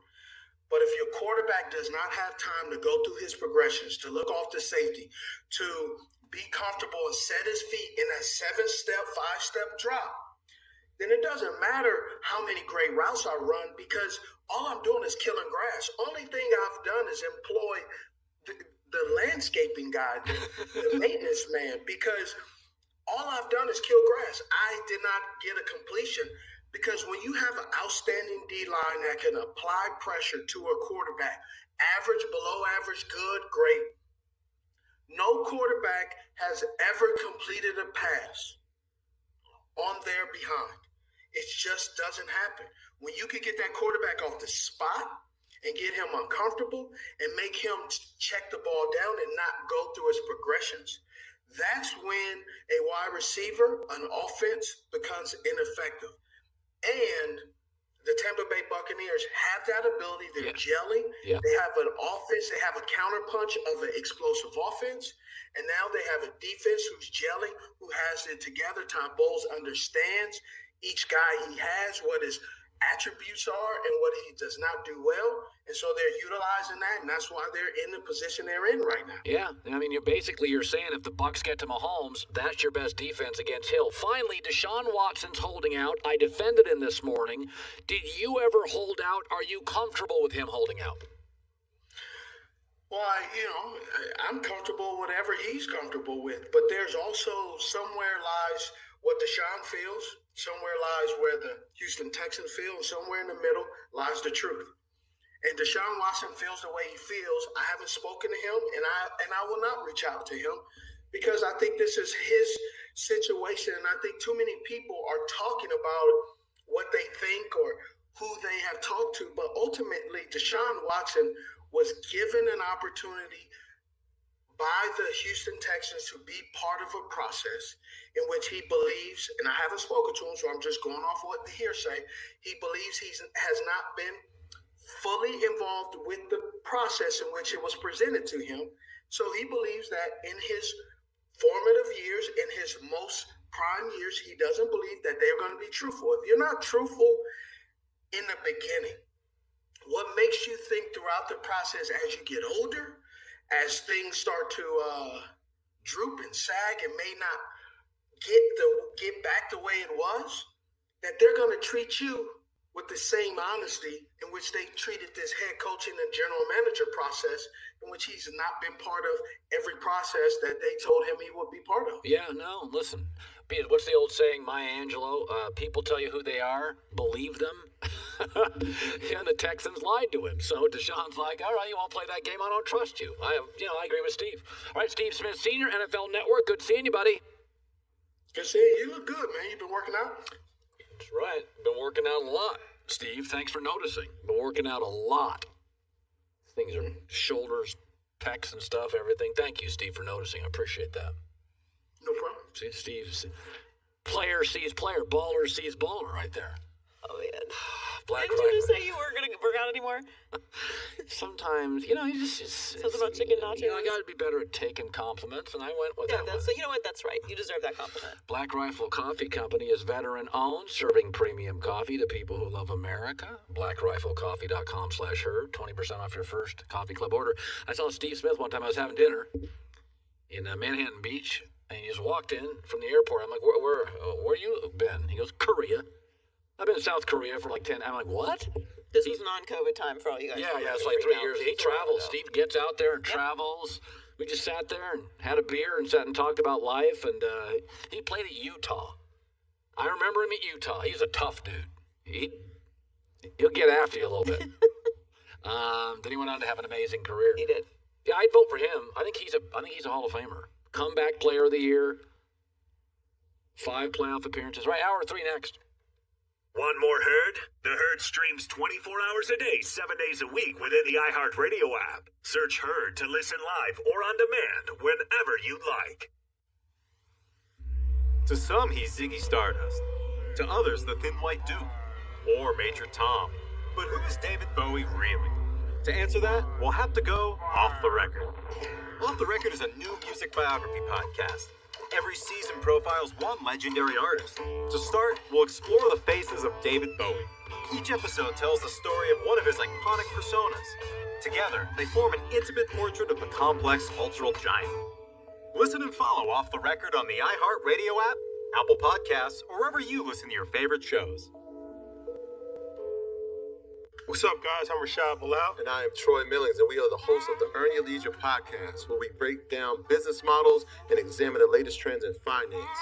We talk to the legends of business, sports, and entertainment about how they got their start, and most importantly, how they make their money. Earn Your Leisure is a college business class mixed with pop culture.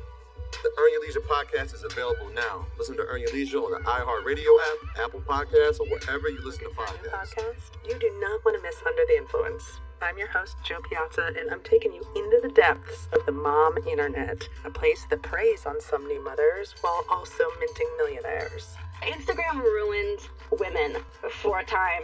Influencers certainly feel the pressure. How could I have a baby and not share it? Welcome to Momstagram. It's not for influencers, it's for under the influencers.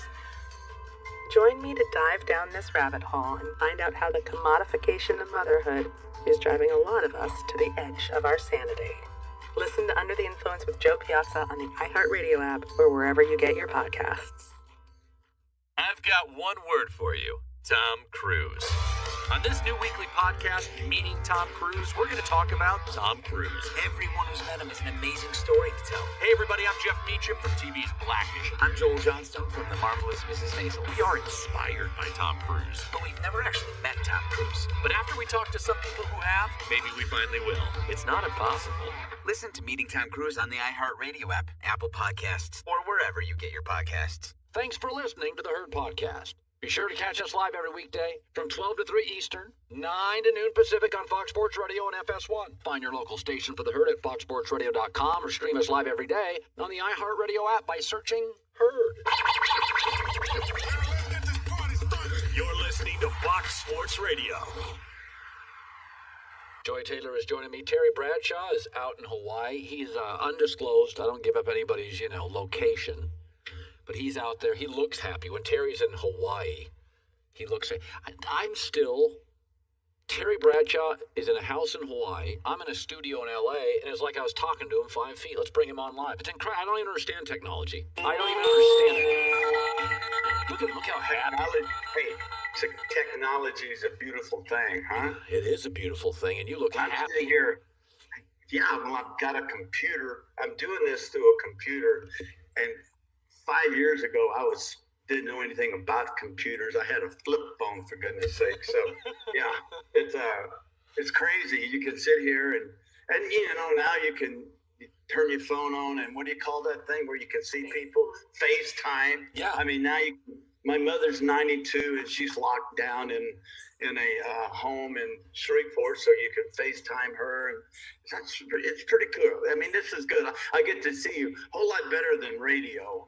This is actually this is nice. How have you been? Good. I have been pretty good. Joy and I are making it through. I was talking to Aikman yesterday, and I said, Troy, you're not a guy that would get nervous, but your first Super Bowl, did you get a little nervous? And he said, I was great all week. I slept great. It was great. And then they introduced me, and I came out, and all those flash bulbs, he goes, I don't even remember the first series. I don't even remember it. So, Terry, in your day, it wasn't as glamorous. Do you remember your first trip out of the tunnel for the Super Bowl? I do. It was the Tulane Stadium. Yep. We were lined up, going through the crowd. There was a roped off area. The defense was being introduced, and the Vikings fans were there giving us the business, and some Steeler fans. And this one big, giant Viking fan because it was really cold. It was hot as all get out the day before, rained that night, got really cold. And this Viking fan on the right, big fat guy, collapses and falls right in my way, right in front of me, to go out on the field. And I looked down at it, and it was like he just had a heart attack. And I, oh my God, this guy's had a heart attack. And I was just shocked. And we moved the rope around the body while the paramedics came to me. Don't know if he lived, don't know if he died, but nice way to start a Super Bowl. Yeah, they're a little more organized now. Yeah. Well, hey, listen, after the game, Colin, we had one reporter. We did one interview. That was it. It was, very little media coverage at all that I recall. Not certainly anything like it is now, but yeah, there wasn't much media coverage at all. It's you and Tom Brady have been to a lot of these puppies. As you went to more Super Bowls, Terry, did they, maybe easier is the wrong word, were you more comfortable? Is it a little easier each time? Yes. It was. Well, first of all, it's kind of like the first time is the path untraveled. And then the second time is, I've been down this trail before, so I know what to expect. And then the third time you actually have a machete with you and you're cutting some of the limbs that have kind of grown out over it. So you're trimming it up, making it a personal highway. And you just know everything about it. So there's no surprises. The only thing different is the team you play in. Other than that, you get used to the media, as the media did increase by the time we got to our last Super Bowl, which was 14. More media coverage. I'd been the MVP in the league, so I had that burden on my shoulders. I had the can't spell cat issue with Thomas Henderson in Super Bowl 13. 14, we play the Rams. They got all our coaches on the Rams. They know all our plays, all our adjustments. That as the game moved on, it became more of a psychological game, an emotional game to bury all that stuff so you could concentrate and play. But the first time, you just had no idea, I don't know what it would be like, Colin, right now for a young person to go out there and there's, 2,500 reporters or 5,000 or whatever it is. That's pretty overwhelming. It's interesting. You look at some Brady stats, and when he faces pressure, he's not the same quarterback. We all get that. Like when a quarterback's right, that's right. But I remember your early career, you got the snot beat out of you. Your first couple years in the league, you got beat up a lot.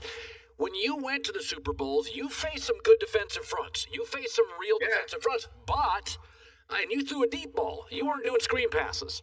So go back to, Brady and pressure. As you aged and were smarter and knew the game to a higher level, did pressure affect you more or less? What happened was, after 5 years, I had become extremely confident in my abilities as a quarterback. And I knew I was good, and I knew the team needed me. And therein came that pressure. I've got to play well or we're going to lose Super Bowl 9. I didn't necessarily have to play well. In other words, I couldn't throw interception after interception, but I didn't particularly have to play well because it's such an awesome defense. Super Bowl 14, I had to play well, and I threw 3 interceptions. But I came back and bombed the Rams 3 times too, so made up for it. So there was more pressure on me, Colin, as I matured and became more a focal point of the Steelers offense. We were a running team, and then we slowly were moving into be a little more attacking team downfield. So Mahomes has a great arm. You had a great arm. You had a great arm. Right. There's got to be a downside to it.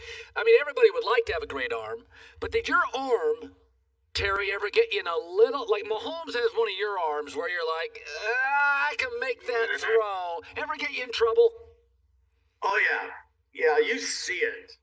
And you're thinking, I can beat that. My arm was super strong. I mean, I could gun that thing the kid in Buffalo. I mean, I could whistle that thing.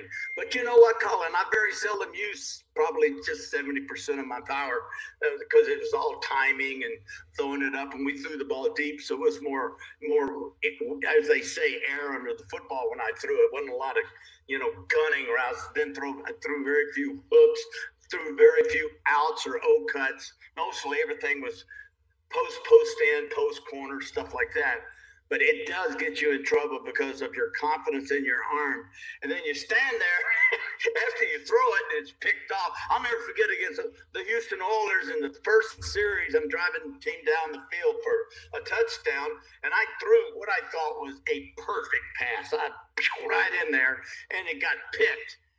And I watched the defensive back as he was running for a touchdown, and I didn't even try to tackle him. I just looked at him, and I was trying to figure out, now, how did he get that interception? I was trying to figure out, now, how did he do that, So, yes, your arm will get you in trouble unless you eat some good snacks and Frito-Lay and have a Pepsi and life is good. We'll get to that in a second. Hey. Okay, I know you will. So I was trying to make it natural. No, I was trying to make it natural, not stayed. I was trying to make it natural. I know you kind of jammed it in there, but we'll get the natural. I did. No, I don't doubt. Hey, I don't question I jammed it in there. I did. You're right. You did it. Okay. You're exactly right. Go ahead. Now, I'm going to ask a private question. This is a private one. So Brady. Private question? Yeah. So Brady won't drink a beer during the regular season. That's how dedicated he is. Okay. What was your level of dedication, Terry? How dedicated were you? Would you drink beer? No. What? But I wasn't a drinker. I have bourbon now, as you well know. Yeah, you like bourbon. I love bourbon, yeah. But I did not drink. My level of dedication was, I was totally committed to football, totally committed to being a great quarterback. I didn't have time to go to bars in Pittsburgh. I can almost add on both hands the time I went out and had a beer or something in Pittsburgh. I stayed to myself. You know what, Colin? My dad told me, you're carrying my name and don't you embarrass my name. And I didn't embarrass the name till after I retired. So while I was playing, that's Tom. I mean, not having a beer because he's dedicated. We all know one beer is not going to hurt you. But if that's what he feels like in his mind he has to do, the temptation of that, the power of the mind, he certainly it serves him well, and I would say continue on, Tom. All right, I got one more question for you before we get to your Frito-Lay stuff. So I like Matt Stafford. He's got a heck of an arm. But Terry, you got to win games. Okay, I'm not asking him to beat Aaron Rodgers. Hell, he can't beat the Bears and the Vikings. At some point, is Stafford just one of those, he's got talent. Oh, this guy's got talent. Terry, at some point, you got to win games. 12 years, he's not winning games. Yeah, you do have to look at that. Here's my observation of athletes is I like to go all the way back to their Pop Warner, if I can, then high school, then college. And if they've been consistently doing something for all of those stops in their life as they mature, they're going to do that in their professional sport. I think Stafford is a guy that, and I've asked myself that question too. Is he the difference maker? Well, he's better than Goff. I didn't like Goff at all.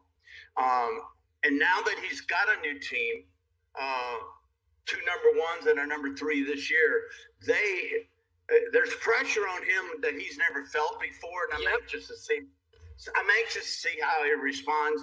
And with the offense that McVay has, we saw McVay pull that offense in last year because he didn't trust his quarterback. You will now see the offense open up where the running game will become really good because of the passing game. I believe in Matthew Stafford. I will be so disappointed.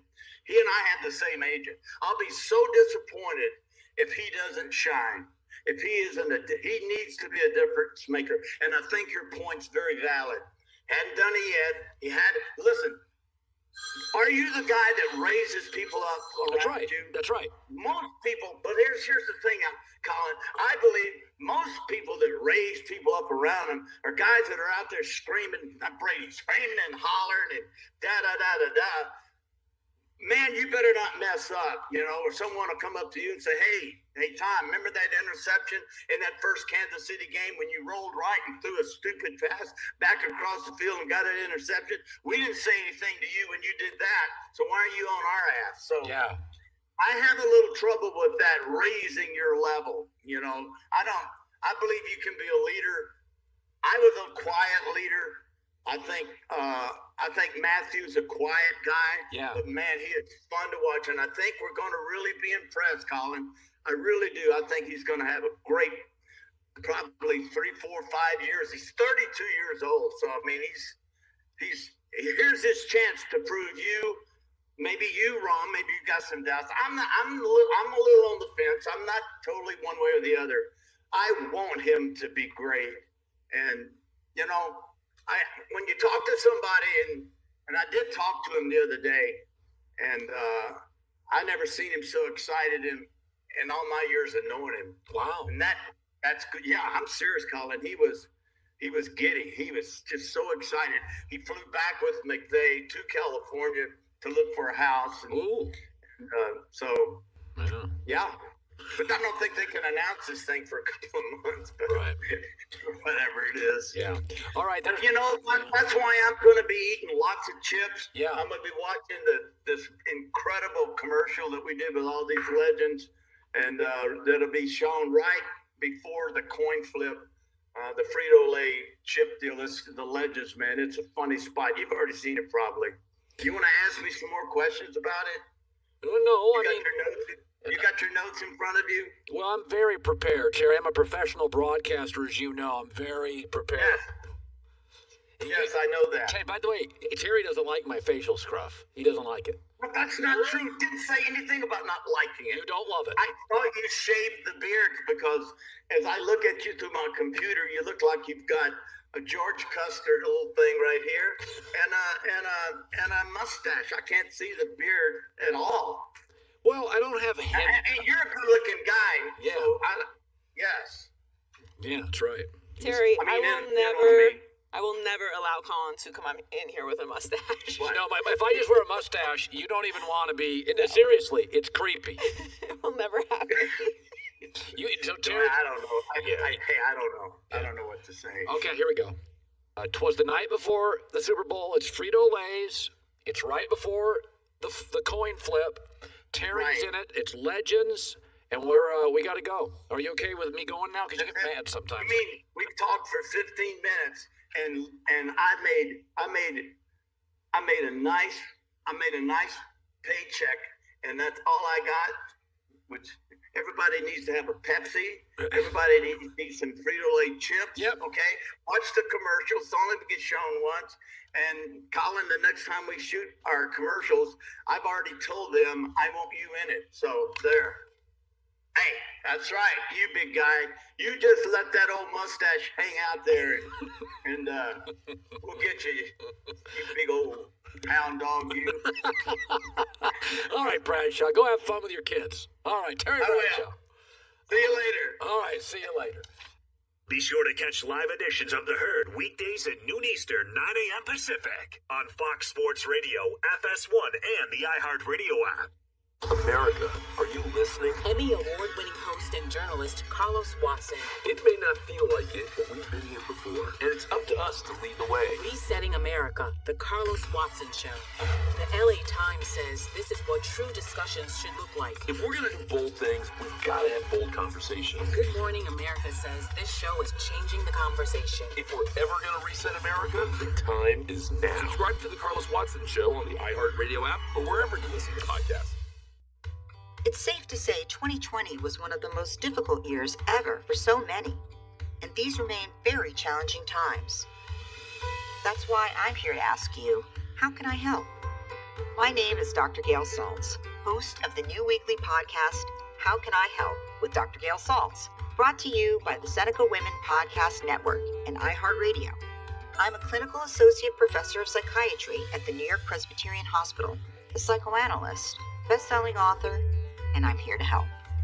Join me every Friday, where you can ask your most pressing questions and get helpful guidance on topics ranging from coping with anxiety and mood, relationships, to family and parenting issues, to workplace dynamics, to dealing with COVID fatigue, and everything in between. While it has been a tough time, you don't have to navigate it alone. So, how can I help? You can send your questions anonymously to me at howcanihelp@senecawomen.com, and I will answer with specific advice and understanding. Listen to How Can I Help with Dr. Gail Saltz on the iHeartRadio app, on Apple Podcasts, or wherever you get your podcasts. I gotta do an update with Joy, don't I? A quick one. We'll do it quickly. All right, Joy Taylor, quickly with the news. Quick update. Turn on the news. This is the Herd Line News. All right, the Eagles have not announced whether Carson Wentz or Jalen Hurts will be the starting quarterback going forward. That's right. Hurts says he's willing to embrace the challenge of the competition heading into the season. I'm putting the work in on my end, trying to build those relationships with my guys. I'm excited for this offseason, just excited to take that next step. So, regardless of what's what, I'm challenging myself to, be the best quarterback I can be. Learn from my mistakes as a team, learn from my mistakes from, last year. Personally, those 4 games that I got the opportunity to get my feet wet in. Hurtson's 4 games as a starter has a 51.9 completion percentage. He had 919 yards, 5 touchdowns, and 3 interceptions. He also had 272 rushing yards and 3 rushing touchdowns, but a 1-3 record. Wentz has missed 13 games, 8 regular season and 5 postseason injuries in his career, and he also has a $34.7 million cap hit next season, which is the 5th highest amongst quarterbacks, which is why he is still there. And they have a coach who couldn't get through a press conference without giving all of us anxiety. I think it's a really bad situation in Philadelphia. Fourth place. I think they missed I agree. I think Fourth they missed a really big opening this year. Yep. And the whole division is going to be a lot better next year. Washington first, Dallas second, Giants third, Eagles fourth. Yeah. They got a quarterback And you have two quarterbacks. And a coach who could be over his skis. It's not a good situation. So Tom Brady has set another record. According to Fanatics, Brady has become the best-selling NFL player ever over the 2-week period leading up to the Super Bowl. Wow. His merchandise sales are also more than double than they were after his last conference championship appearance in the 2018 season. So it took just 3 days after this year's title game for sales to hit what they did in the full 2-week period 2 years ago. That shocks me that Brett Favre or Aaron Rodgers or Peyton Manning, like Peyton Manning and Favre are so middle America, so wholesome, that Brady.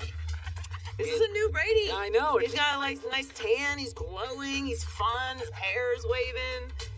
Jet Ski Tommy. Jet Ski Tommy is very different than scraping the ice off the windshield Tommy. It's a whole different life.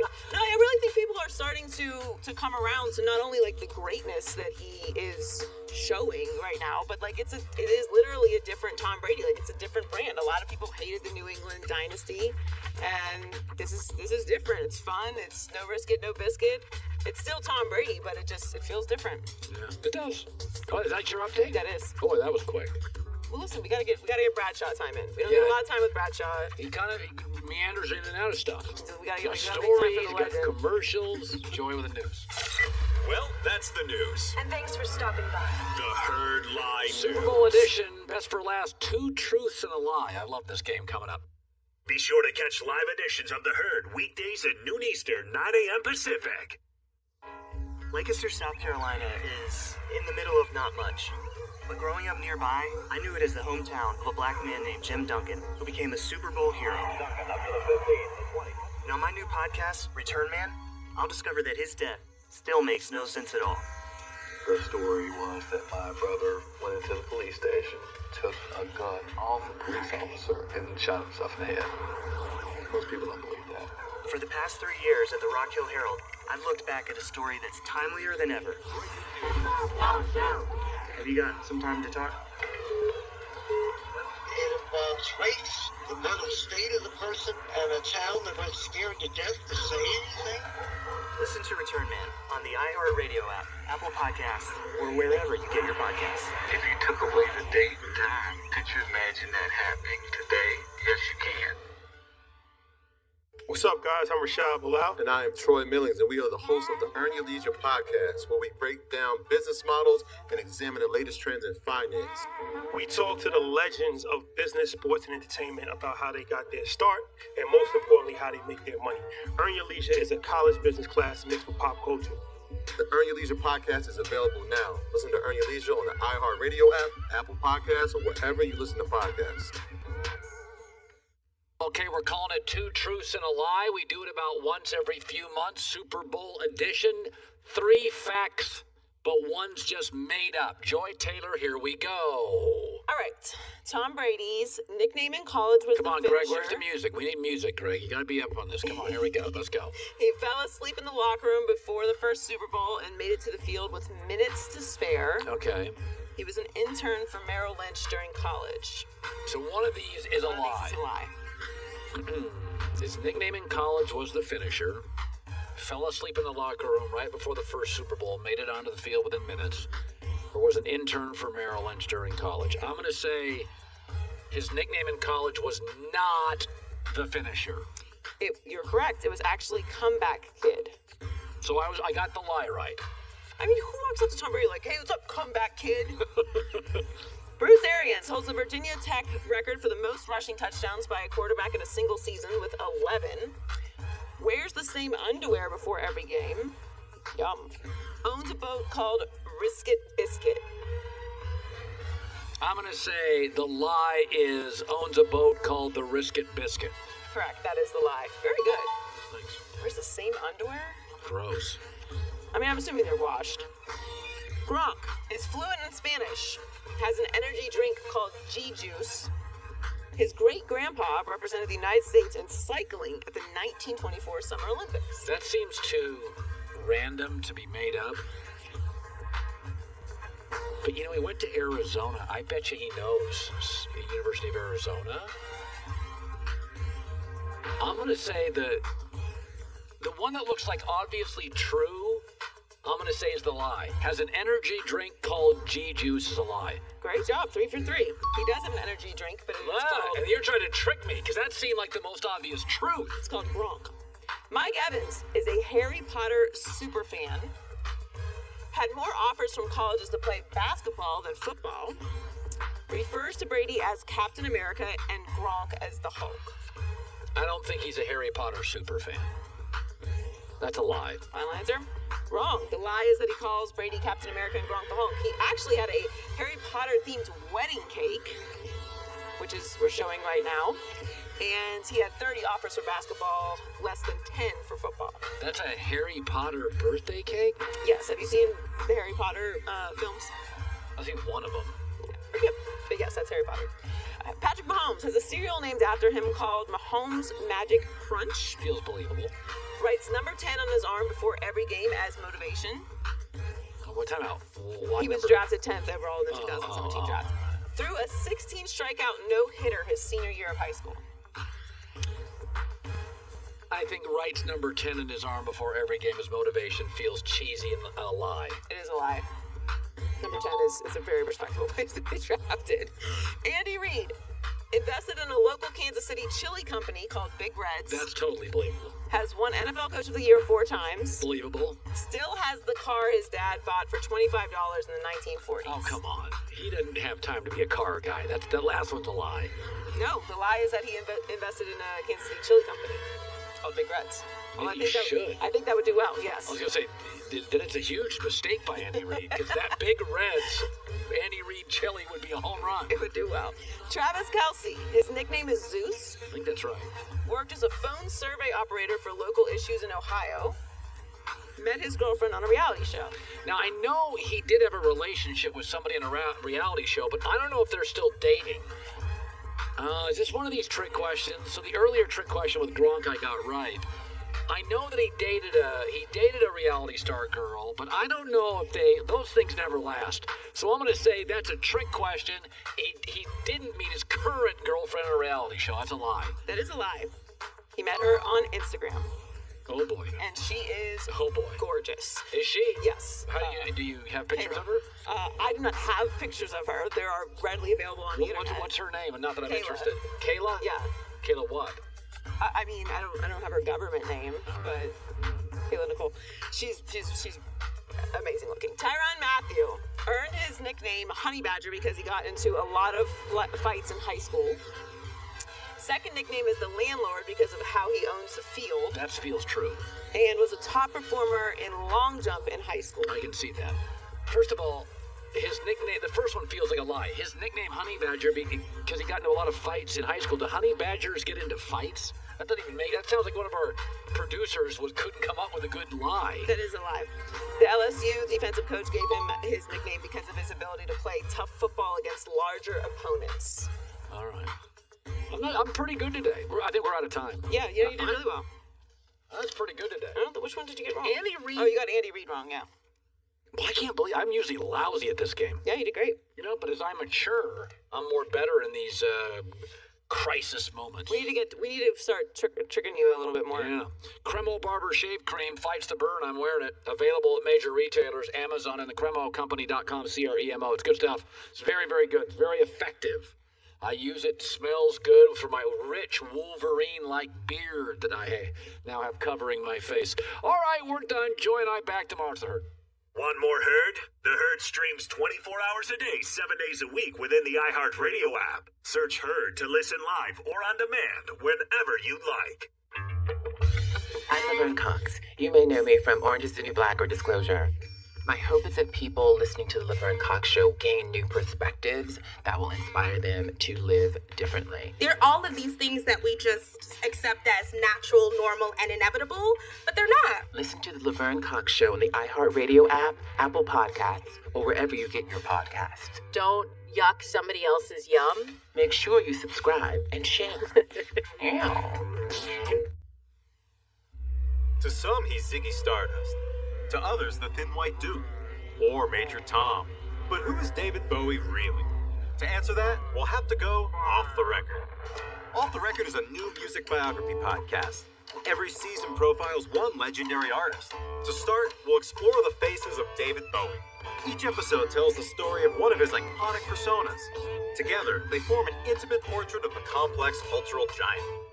Listen and follow Off the Record on the iHeartRadio app, Apple Podcasts, or wherever you listen to your favorite shows.